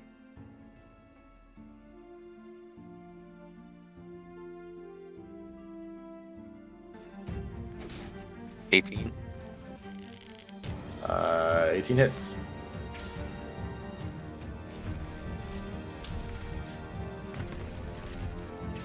$17 points. Oh, nice. That's solid. And then that was my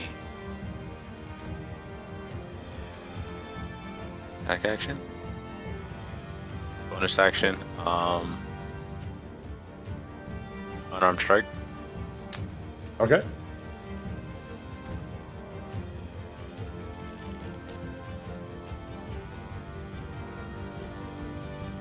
$20. 20 hits. 9 points of damage. Nice. I don't know why I didn't roll the damage over. That's fine. As you come up and you cast this Nakarada damage, as you see some of this, like, these books just wither away out of existence. As you just kind of run up, just like give it a good punch, as like you're just cracking parts of the wood, as like some of the shelves fall, some of the books lose their placing, still dangling by the chains. I'm sorry, Amalar. I know you like books, but like it gotta go. Oh, this is fine. Usually attacking libraries are bad. As the animated chain library does a multi-attack and launches 2 chain books at you, Carlen. Roger. 7. I guess we'll just take the other one too. 7 and 11. They're both gonna miss. You decide to roll 2 different rolls, so that just works. That's fine. As you are able to dodge, it's just like one by the left side of your head, one by the right side of your head. It's just like quickly dodge it. It's like a boxer kind of like getting his punches. Just get out of the way. Cora, you're gonna go before Amalor.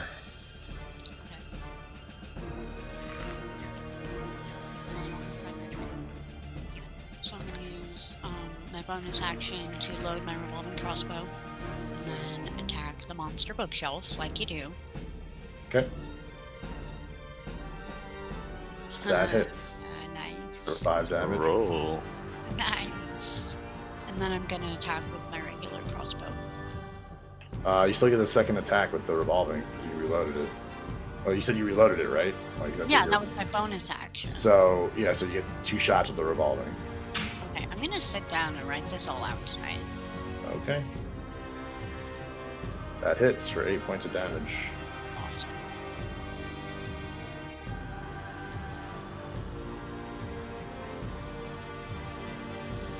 As more parts of this library just splinter off as like some of the chains begin to break from the books. Even some of the books fall that still have the chain attached to them. They just broke free from the library itself.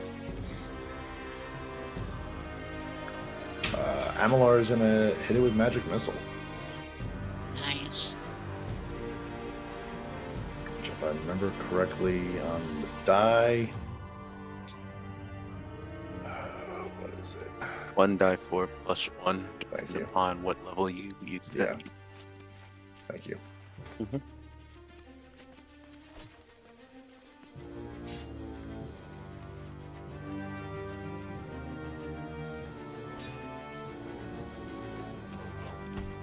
Yeah, as he sends his hand out and just all 3 magic missiles drive into this thing, breaking the legs as the library begins to fall apart as it just begins to be motionless and not attacking anymore as you guys obliterate this library, scattering the books all over the place that stayed intact. I love it. Again, some of them still have their chains attached. Yeah, that's it. You defeated the animated chained library.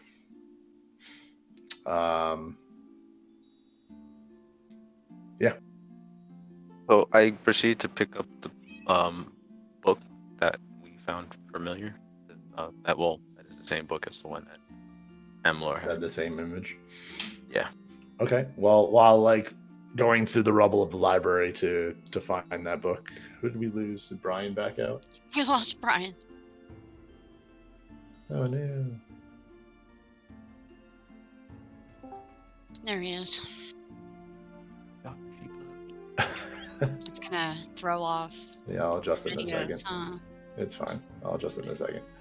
Looking through the rubble. Yeah, there we're good. We're good. You're able to find.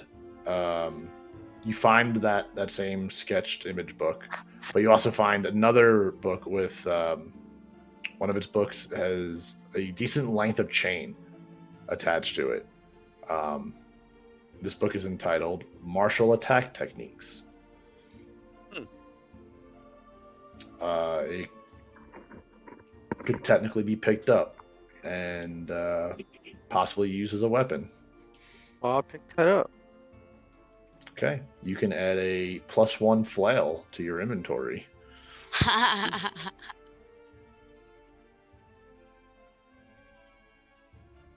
Also, right next to it happens to be another book with a single letter on its spine reading the letter L.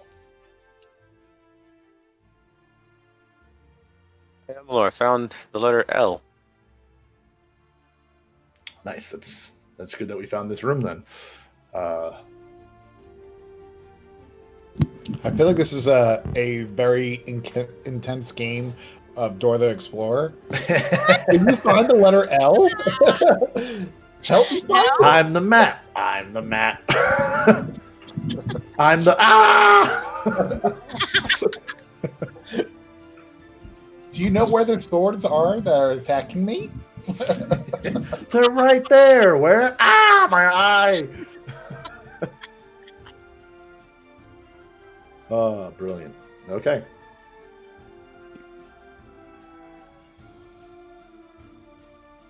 Let's see. Yeah, okay.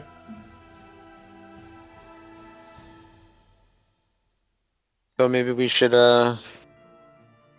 either put these letters together, figure it out, and get the hell out of here. Yeah, so far we got T-E-Y-I-L. Does that mean anything to you, Emily? It's a bunch of letters not forming a word. Tiley. As he's looking it over, it looks like it might be missing a few letters. Yeti L. No. Nothing happened. Okay, worth a shot. Let's keep. I think we should keep looking. I think Emler's right. This is not a word. I think we should check back downstairs. I Okay. think there are 4 more rooms downstairs by the imps. I don't even know what kind of creatures they are. I don't know what they are either. Good Let's ass. just call them the Spice Guys. Spice Boys. Spice Boys. All right, let's head back downstairs. Oh, Frederick, there you are. I will never leave you ever again. She lied. Hey Bob, can I Until the sit next through time. these 2 tables? Right? If you would like to. Or investigation? Yeah.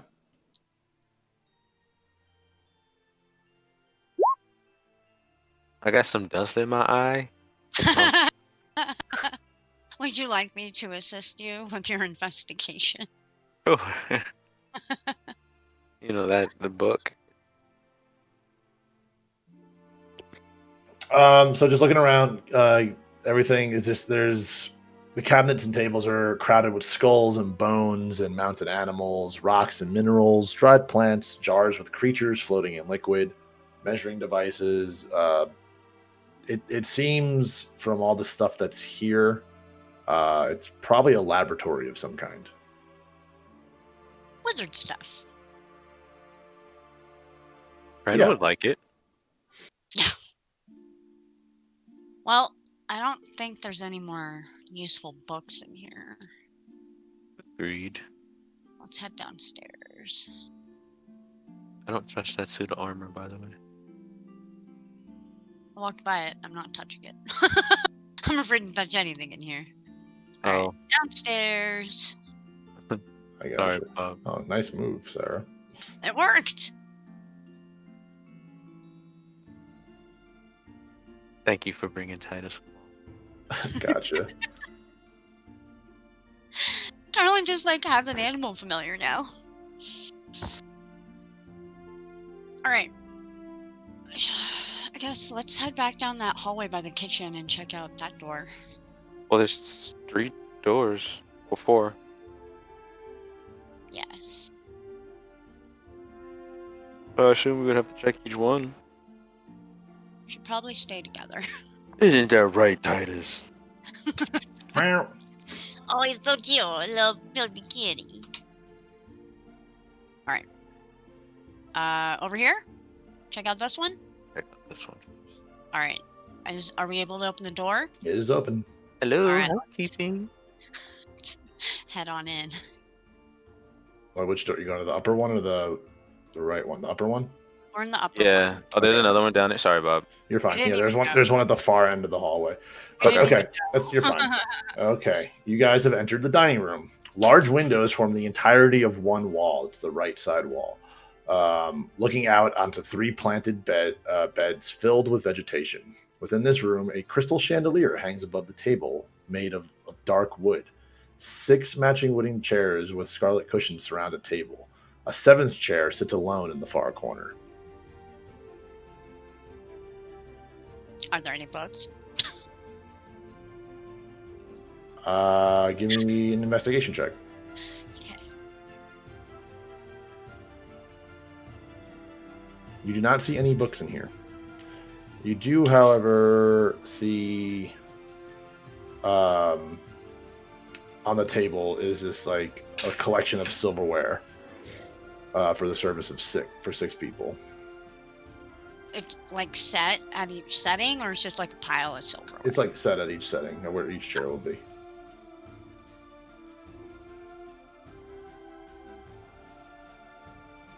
I don't think this room is really offering anything else unless, like, Let's go see what else is around here. We can always come back if we have to.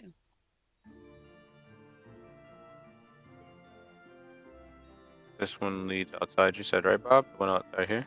Yep. Is it open? Yep. Stepping outside. I can't really. This end of the building is an arboretum with open, arched walls, flowering shrubs, and small trees grow between paved paths that meet in a semicircular patio. There's no sun, but 2 glowing globes hang above the plants, bathing them in light.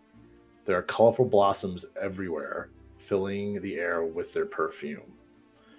Beyond the arboretum is again that same purpley velvet cloud. Is there sun outside? Because when we No. were outside earlier, we were able to see. No, there is no sun. Like, this place is artificially lit. Got it. Is that the not- orbs that are floating around are actual physical orbs? It's not like just some like magical light like spell. Like you can actually look at them and you're like, if you reached out to them, you could touch them. Is that storm seemingly getting closer to us? No.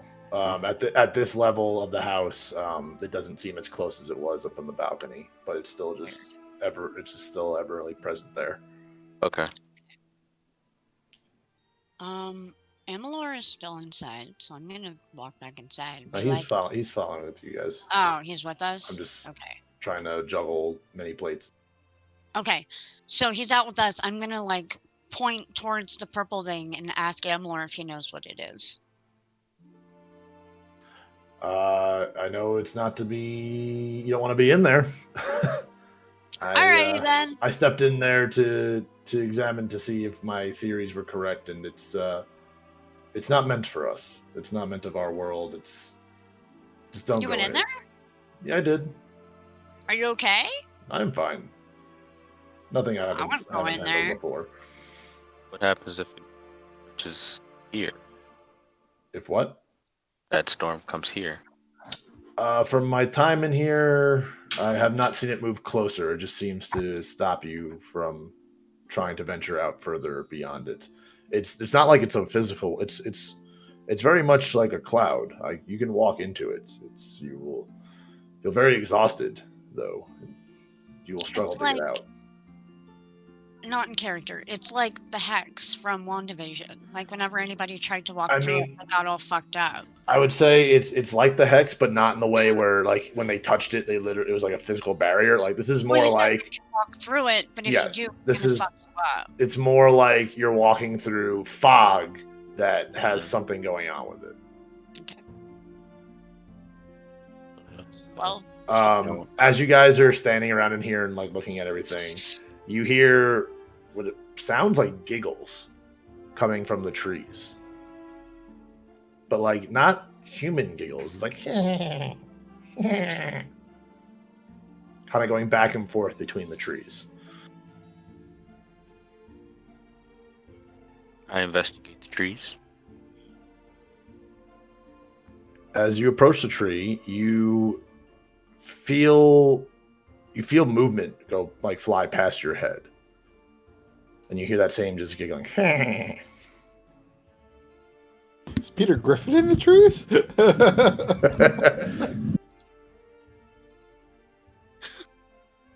Can I follow the sound, or is it still like around the tree? And It like flew by your head and then back. It sounded like you hear like the rustling of the leaves that like flew back into the tree. You did not see anything though, but you definitely felt some changing of air. Like you felt something pass you.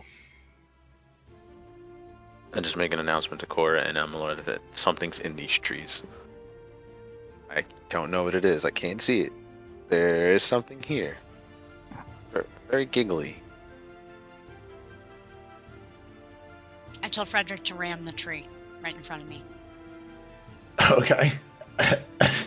He rams the tree. It shakes the whole thing, and you hear like as like something like sounds like it like thuds on the ground next to the tree. If I walk over right by the tree trunk, can I see it on the ground? Give me a Or is it- second.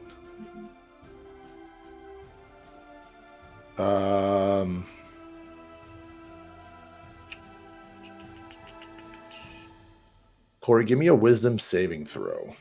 Okay. Corey, not Cora. Sorry. Corey. So Carlen. Yeah, You have to Carlen. be really specific with Yeah, that call. I should have just said Carlen. There it is. So Carlen, wisdom saving throw. 14. Okay.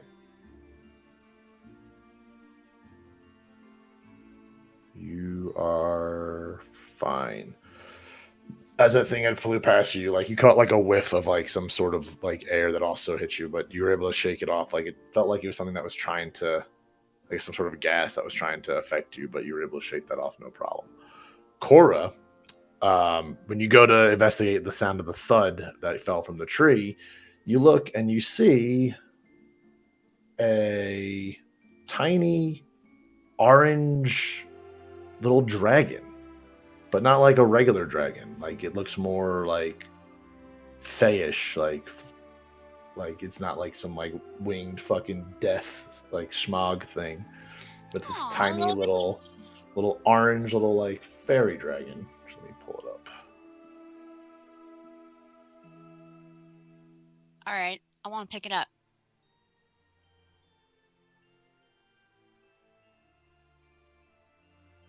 Need you to move because I couldn't click on it. There we go. It's blue on the token, but it's orange in reality. I want to pick it up.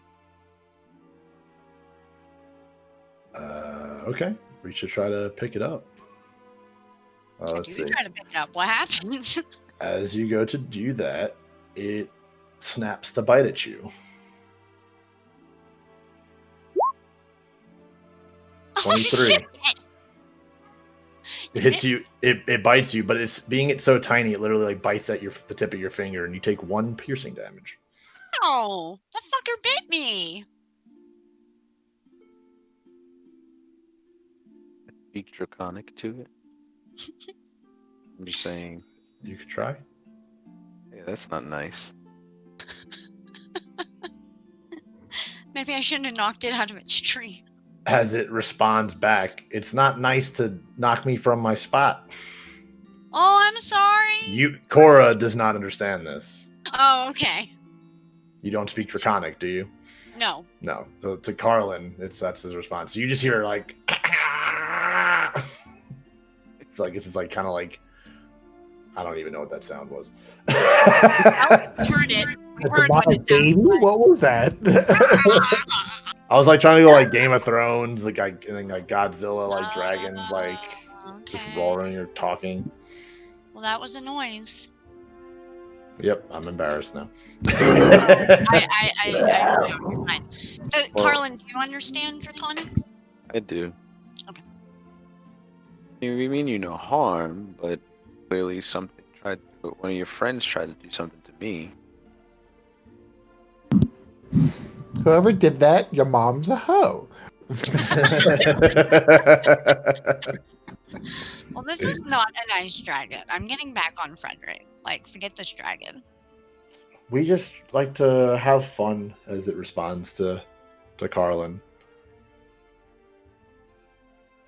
So do I. And in fact, we're trying to get out of here, which hasn't been so fun. Can you help us? We wouldn't know anything about that. True. As the What one they that's say, Carlen, can they help us? No, they can't help us. They're as the other jerks. one appears, and they both just begin flying around. They fly towards those floating orbs and kind of like bump into them, like they're like almost like playing with them as like just lit up balls. All right, I'm gonna keep exploring. Okay. Well, if Fuck you guys you. ever want to leave, take you guys. Why would we want to leave here? There's a whole world outside of this place. We have everything we could want. Okay. Goodbye. Well. Bye. You guys are cute. All right, so we checked out that room. We checked out the kitchen. Let's see what's in here. Write it on me. I'm in the room Okay. to the left of the stairs. Yep. The entire far wall of this room is a floor-to-ceiling bookshelf. Even more books are resting on several large scarlet armchairs and small wooden tables. There are several paintings on the walls. A fluffy black cat is curled up on one of the chairs. Aw, hi, kitty. Meow. I want It looks very similar to Titus that's following Carlen around. Oh, maybe they're brothers. Is that your brother, Titus? As Amalar kind of looks and goes, I think it's not quite brothers. It's like he's like examining them like a little more closely. It is quite possible this might be the same cat. What? Most interesting. Most Titus, intriguing. look at As the he's other just cat. petting Look his at beard. Titus. Look at the other cat. How rude. Let's see. You guys want to do anything in here? Yeah, we gotta look at the books. I want to investigate and see if we see any more books with a single letter on the spine. Okay, give me investigation. Yeah, you find the one with the letter I, as Amalar goes, oh yes, I found that one earlier in here. Did you find any other letter books in here, Amalur?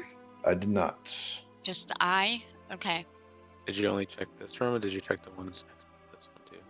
I haven't explored all the rooms yet. I found that planetarium room, the stargazing room, and that changed everything for me. I wonder what made you go into a trance. Yes, I will have to do some further investigation into that myself. Alright, we're in this room now. Sex dungeon? This room contains a battered wooden mannequin and a weapon rack holding staves and daggers, all lit by an indigo tinted light streaming through a window on the far end. The floor is stained and scorched. At the far end of the room, a broom hovers in the air, sweeping the floor by itself. I walk over to the window. What can I see from the window? You see that same purpley cloud. Okay. The weapon rack itself has 4 daggers, 4 quarterstaffs, and 20 darts. And the darts are in a bandolier hanging from one of the pegs. Or you should take these darts. The what? The darts. There's a bandolier of darts. It wouldn't hurt. It's over on the rack. One wall holds diagrams of attack and parry positions for wielders of staves and daggers. So you see these just like roughly drawn sketches of just different poses. A bow staff. You could take one if you want. I am gonna. Well, take they're the quarterstaffs. They're 4 quarterstaffs. I meant more so like the picture thing. Maybe that. But yeah, Cora, if you want, you could take the bandolier of 20 darts. Yeah, I am. Okay. Stick it in Frederick's side pouch. I don't see any books in here. You see any books in here? Carlen? Amalur? No? Just other than that picture that we had, this seems so more so like a practicing range, practice room. There's one more room we can go and check out. Let's do it. There are still 2 more doors at the end of this hallway. We're really bad at like recognizing your doors, apparently. So I gotta do better with the lines, I guess. No, you're fine. I'm being silly. Okay, I'm gonna check out this room. Okay, this appears to be a library. Tall shelves filled with books line the walls of this room. 2 more shelves run through the middle of the room with a 10-foot wide aisle between them.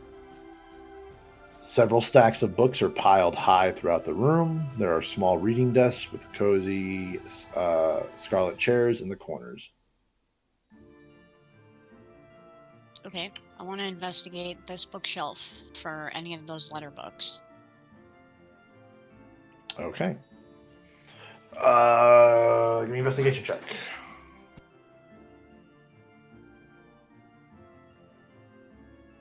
Okay.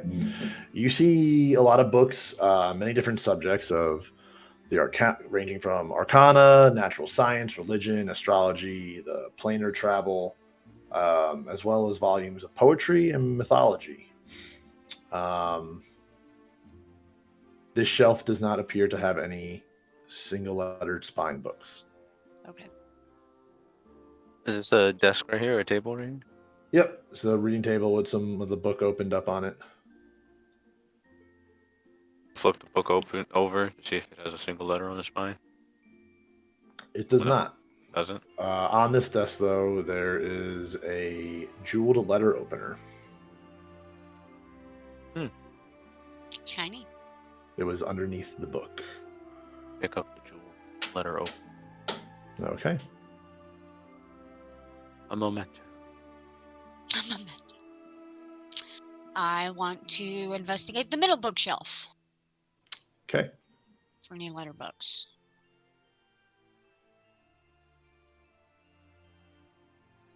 All right.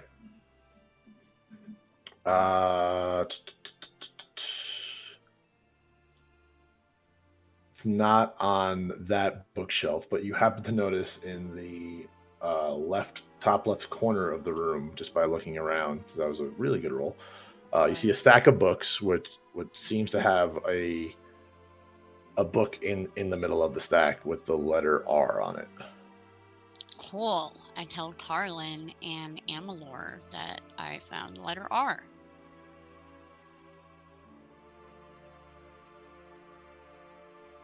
Amala, did you read that one too? I did not. Let's see. I guess Cora turns to the group and says that Amalor looks behind her and notices something as that stack of books begins to move and begins to gather up and pile up like a school of fish, or like the Sentinel robots from fucking the Matrix, like 3, when it attacked Zion, like just a gathering of them all as it then lunges at Cora for a surprise attack. Damn, that's scary shit. As just a swarm of animated books launches at you. Cora's never gonna read again. 17 to hit. Yeah, that hits.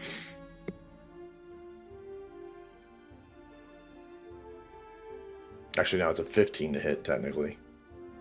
It's 15 hit still? My armor's 14. Yeah, so 15 hits, and you take 7 damage. Really gotta figure out that Rolling roll. twice. Yeah, so dumb. Okay, 7 damage. As after it hits you, it's able to like regather itself, and it like takes this like weird blobbish form of just all these books that are just like swirling around and flying around this room.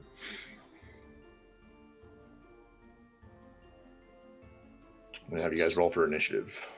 Really annoying. Okay.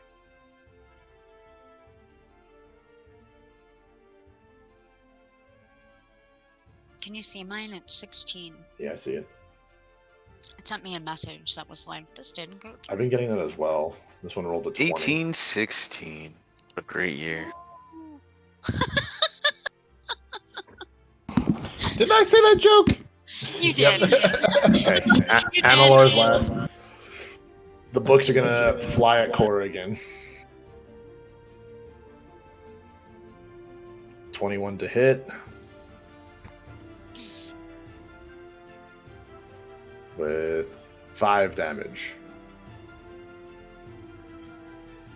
I really don't like books anymore. Melith, you're up.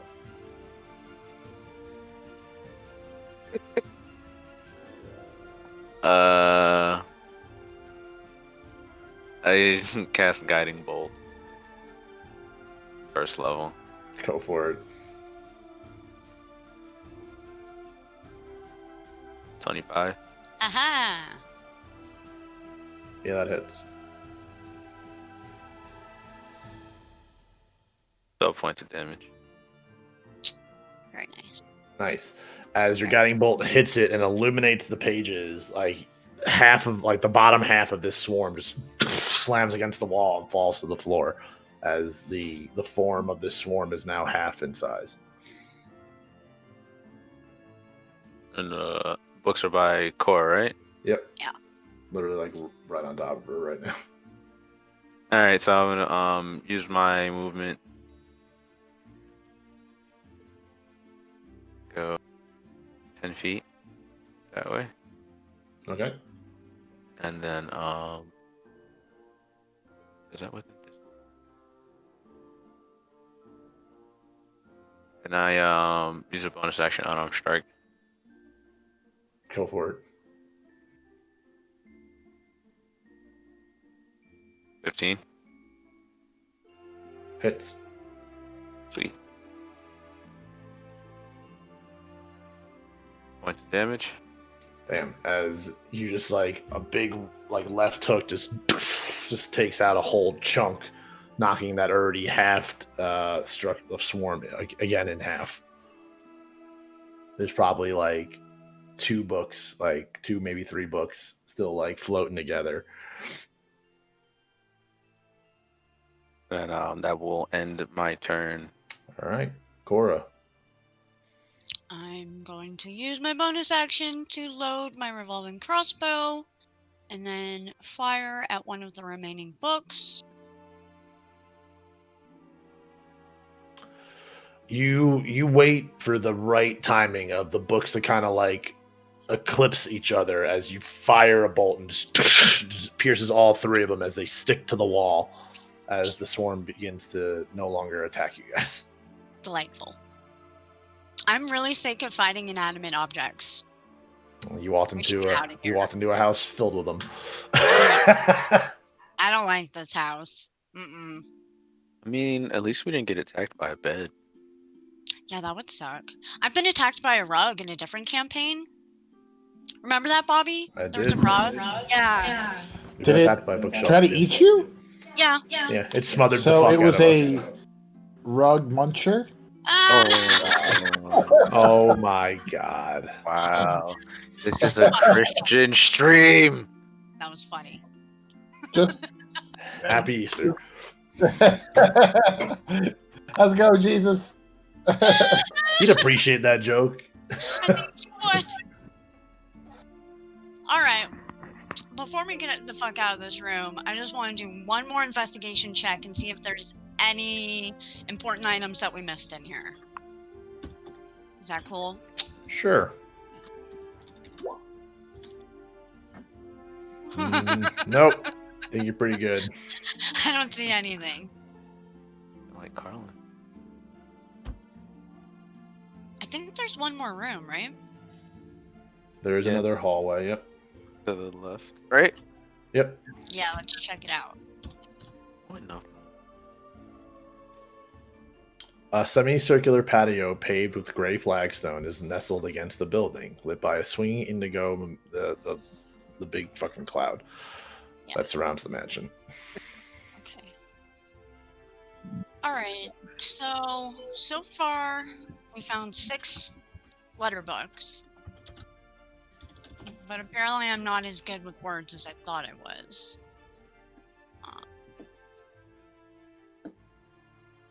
Teyilr.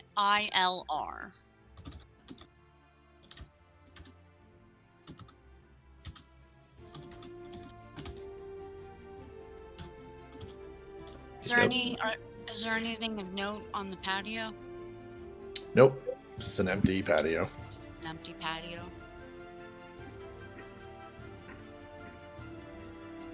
Hey, Amalur, what do you think? Does this like ring a bell to you at all? Like anything popping up? The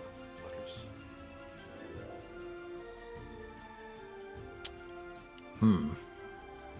Possibly, as he's kind of just sitting there pondering, stroking his beard, trying to figure out what the word could be.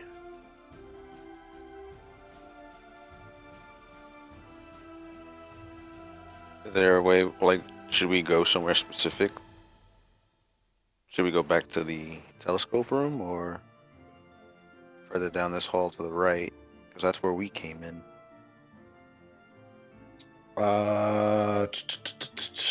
Let's see. I didn't mean to roll 100. I wanted to roll a 20. He still seems kind of like groggy. Like he's still trying to like collect himself from being woken up from whatever trance he was in that planetarium room. He's having trouble. He feels like they might be missing one letter, it seems like. Maybe in we this should go word. back to the kitchen. Those guys were like really eager to help us earlier. I'd Want agree to with try that. it? Okay, let's Yeah. try it. Alright. Is the door closed or open to the kitchen? Still open. Alright, I'm gonna... Cumin and coriander are still cooking and everything. What's up, Spice Boys? Ah, walk in. hi. Well, we found a guest. Ah, Seems as the big animal again. Be Oh, I'm sorry. our I'm sorry. I'm guest, sorry. be our guest, put us to the test. I wait in the door for Wee, you, wee, wee. like Fred. Ha ha ha ha! I dropped the carrots. Ha ha. Ha ha ha.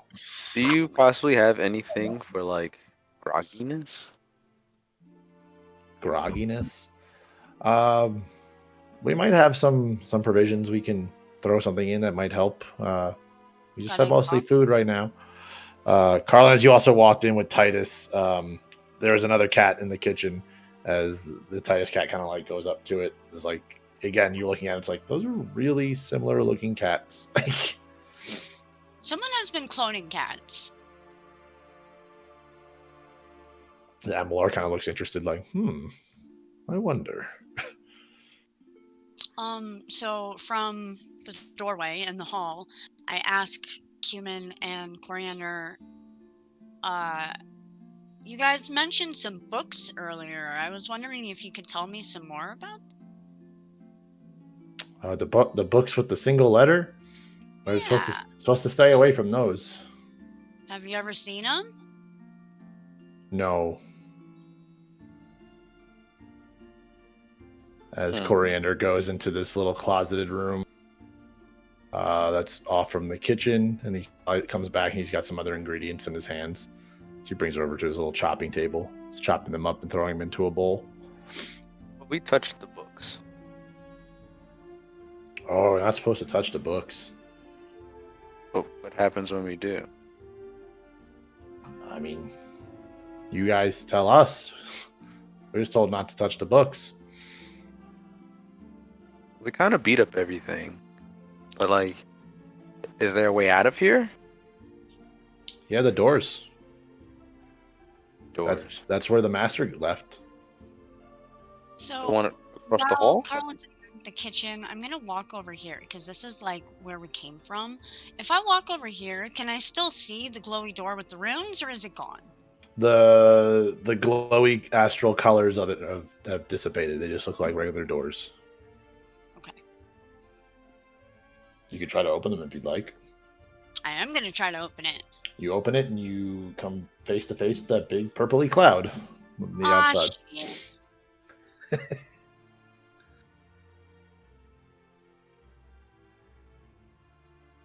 I walked back over to the kitchen. Which door did your master leave through, you guys? The front door. It glowed blue and then she walked out.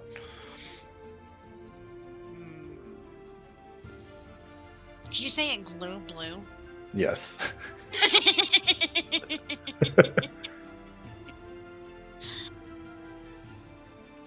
So What did it say to get in here? I walk back over to the door and I Spectre. say, Spectre! Nothing happens. God damn it. Okay. As Cumin kind of comes by the door and goes, "She never said that." What did she say? I don't know. but she just walked out? That cloud thing is outside. When she would walk out, she'd say a word, and the doors would glow blue, and she would leave. and then she would then come back whenever she was ready, and we would cook her food. Okay, I'm gonna get off Frederick and tell him to stay here with Amalor. I'm gonna go into the kitchen. No, not you. You stay here. Frederick is bigger than Cora, so if I ever try and move something, it automatically picks up Frederick. Yeah. And then, can I get in this pantry? You can. I want to investigate the pantry.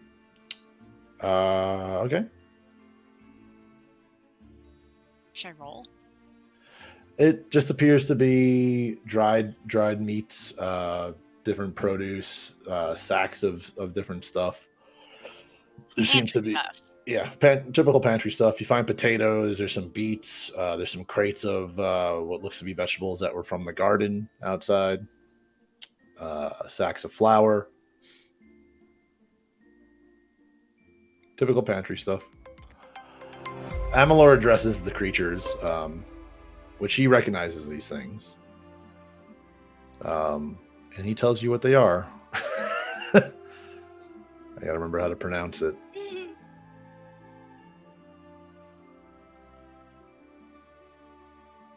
I can actually make D&D Beyond tell me how to say it. There are a bunch of homunculi. Never heard of them. They're just tiny flying construct type creatures. They're not of natural creation. They're like the little gremlins. Yep. Type of deal. But as Amalor addresses them, are there any hidden rooms in this mansion that we might not know? Like he said. Is there anything beyond the first and second floor?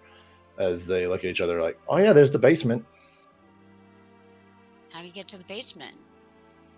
There's a door in the study. To the study! She used to go down there. We never went down there. She told us to stay out. Okay, thank you for your help. Okay. The study is this room. Alright, I'm heading over to the study. Investigation checks everywhere. Yeah. If you guys want to give me an investigation check to try to find the secret door, you can have advantage with help from Amalor. Good, because Nah.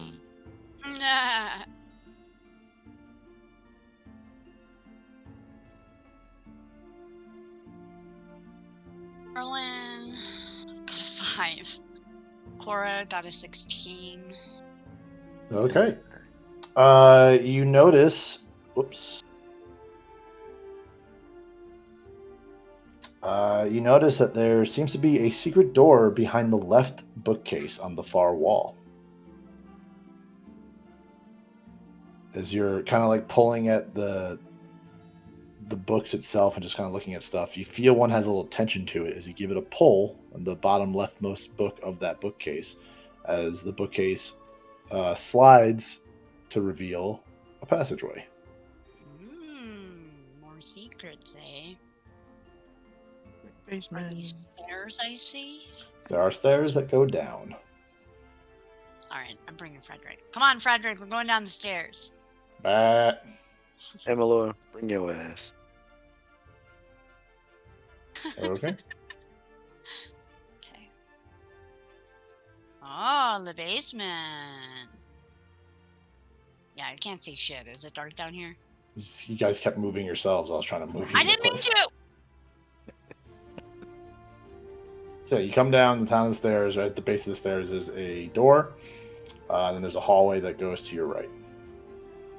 There's a door right here, and then door right here. Yep.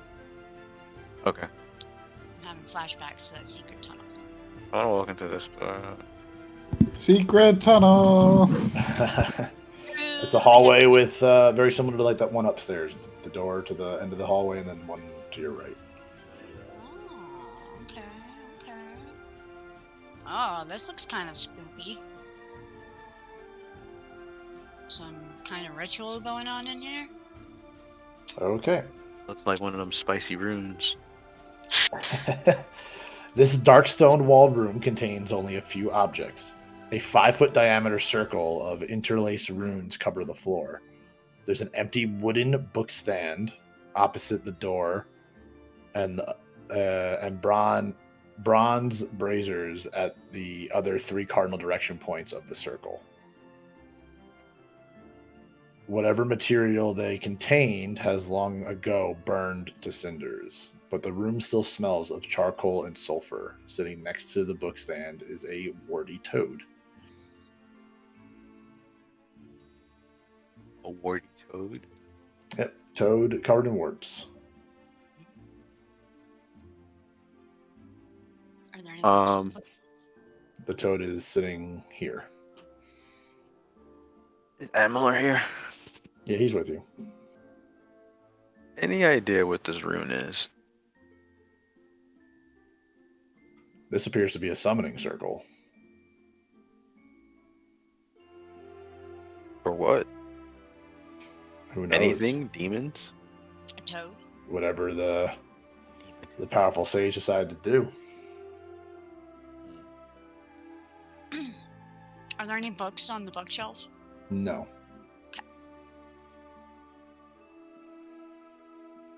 Well, this is interesting, but I'm ready to go home. I'm going to go look in this room. Maybe this would get us home.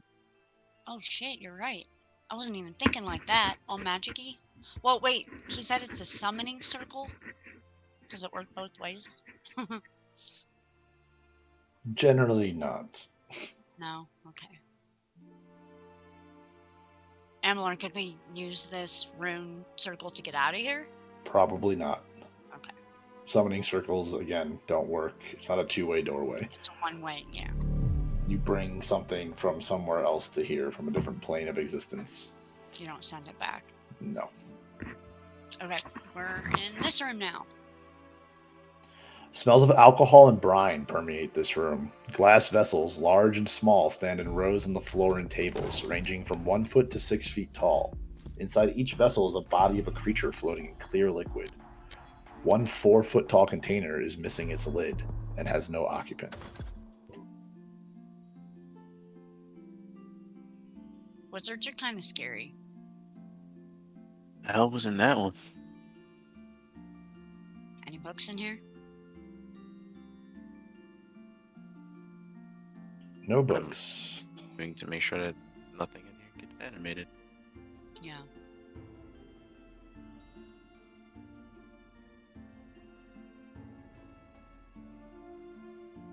Are there more rooms down this hall?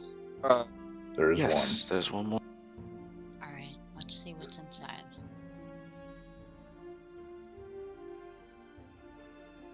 More tables. Okay.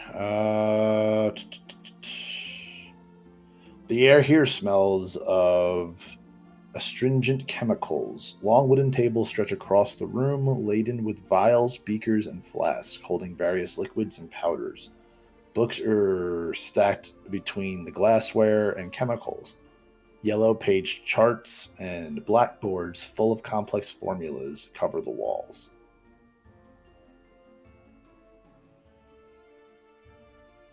Maybe we can use something from this room for the summoning circle. That might be cool. We could use the summoning circle to summon the last book? I mean, isn't that how that works, Sage? Like, I don't know. I'm not a wizard. I know, we're not magic. Could we... I mean, Amalur, No, I am you use magic. summoning circles are used to bring like demons and creatures through. Like it's not a teleportation thing. It's not a find my item. It's well, that's why you want we to bring asked. something. I just thought I already answered it. You know what? Are there any books in this room?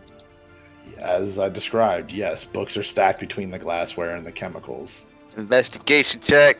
Please roll for me. We're both gonna investigate. Ha! Oh, look at that.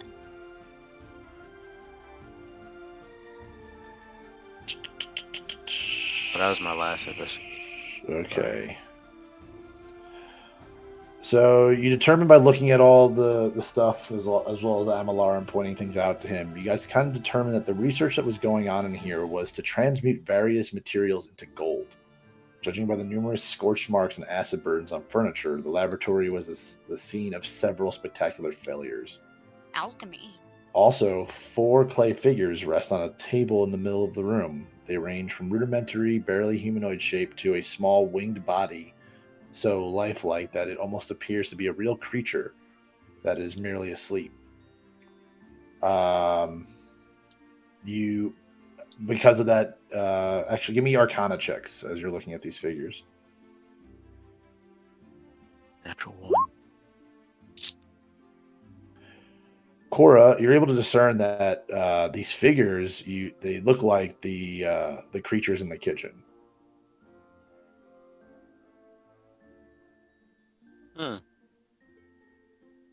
Also, while looking around, you find several reagents that are quite valuable just by looking. There's about 50 gold worth of alchemy materials. In addition, 2 vials that contain potions of healing. Snag some of the alchemy stuff. There is also a book with a single letter on its spine propped up against a large beaker. The letter reads B.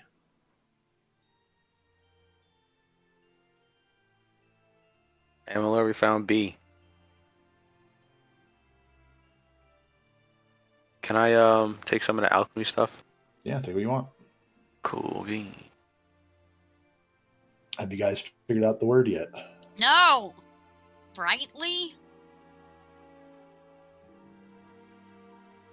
Let's spell out all the letters again. T is in tango, E is in echo, Y is in yellow, I is in India, L is in lemon, R is in Romeo, B is in Bravo.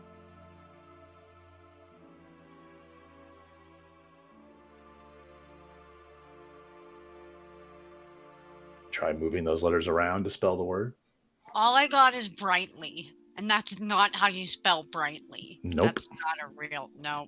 It's going to be a real Liberty. word.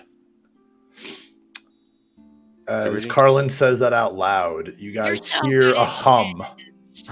coming from upstairs. You're so good at this. I'm gonna take those 2 healing potions. Do they have, like, stoppers in them? Yeah, they're vials. Can I have those letters again? I want to see if I can figure it out. Carlen figured it out. Oh, He you said, did? he said liberty out loud, and they heard the humming sound coming from upstairs. There it is. He's so much better at this than I am. I'm like, And you were the English major. That's fine. So we go okay, back so I'm gonna upstairs. take those 2 health potions. I'm And going to then move we're you gonna all head to back the study. upstairs. Cool.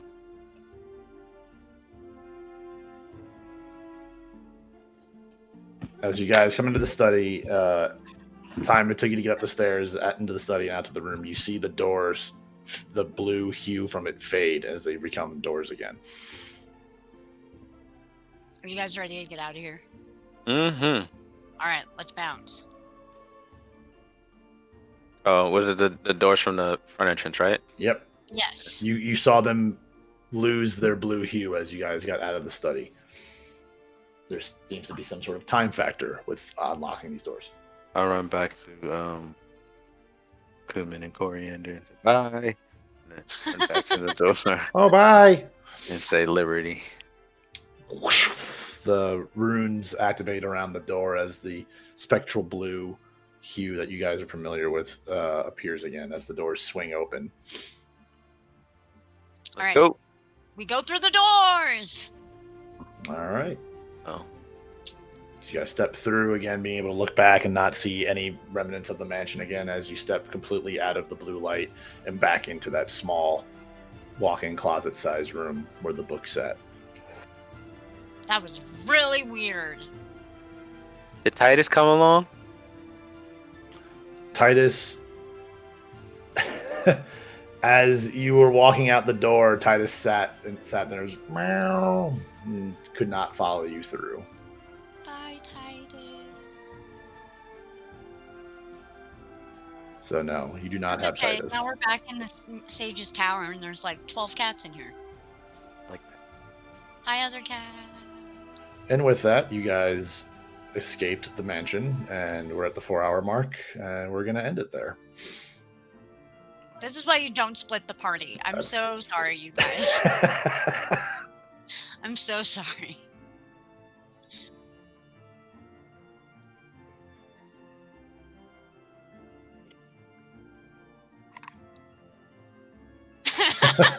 It feels like we were there the whole time. It's not like we were there with you. But yeah, thanks for bearing, guys. I know the split definitely makes it a little harder for you guys, but yeah, got to show the consequences of a split party every once in a while. No, that was our bad. That was our bad. But yeah, that was interesting. I wanted to give that a try. This mansion is from the Candlekeep Mysteries Oh, have source fun. book, so I wanted to kind of throw that in there as some sidetrack thing. Give you a puzzle rather than I didn't expect you to go like 5 or 6 rounds against swords that had 17 health.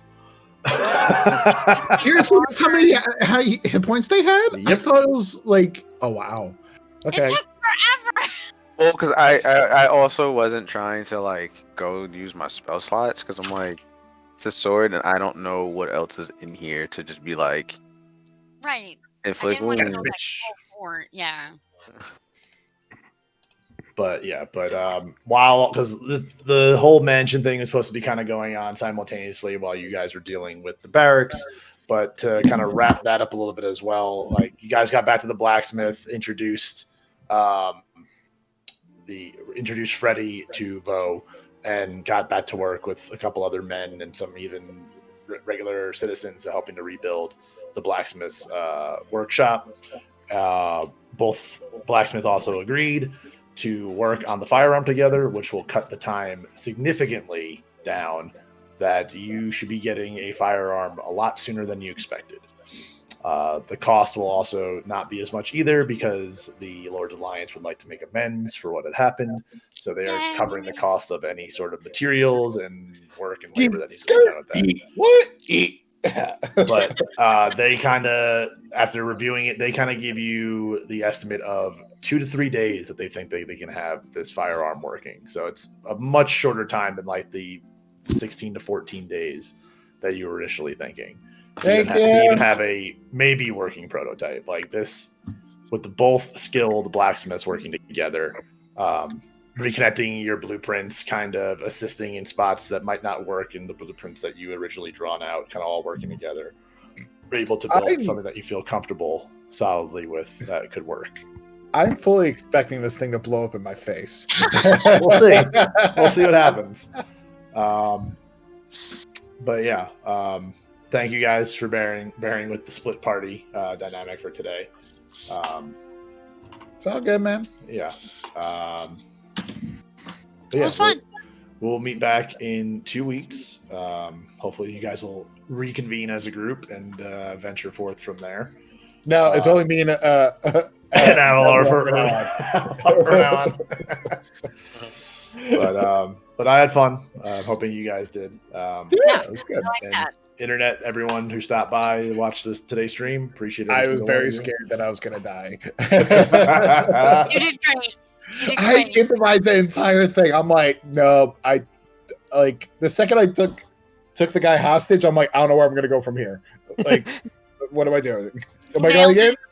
Are we doing this? We're doing I was this. Okay. 100% prepared to use the command attack or whatever the hell, pretty much to have him focus on me and then just go in and start fighting him if he hit you like one more time, and just like go with it.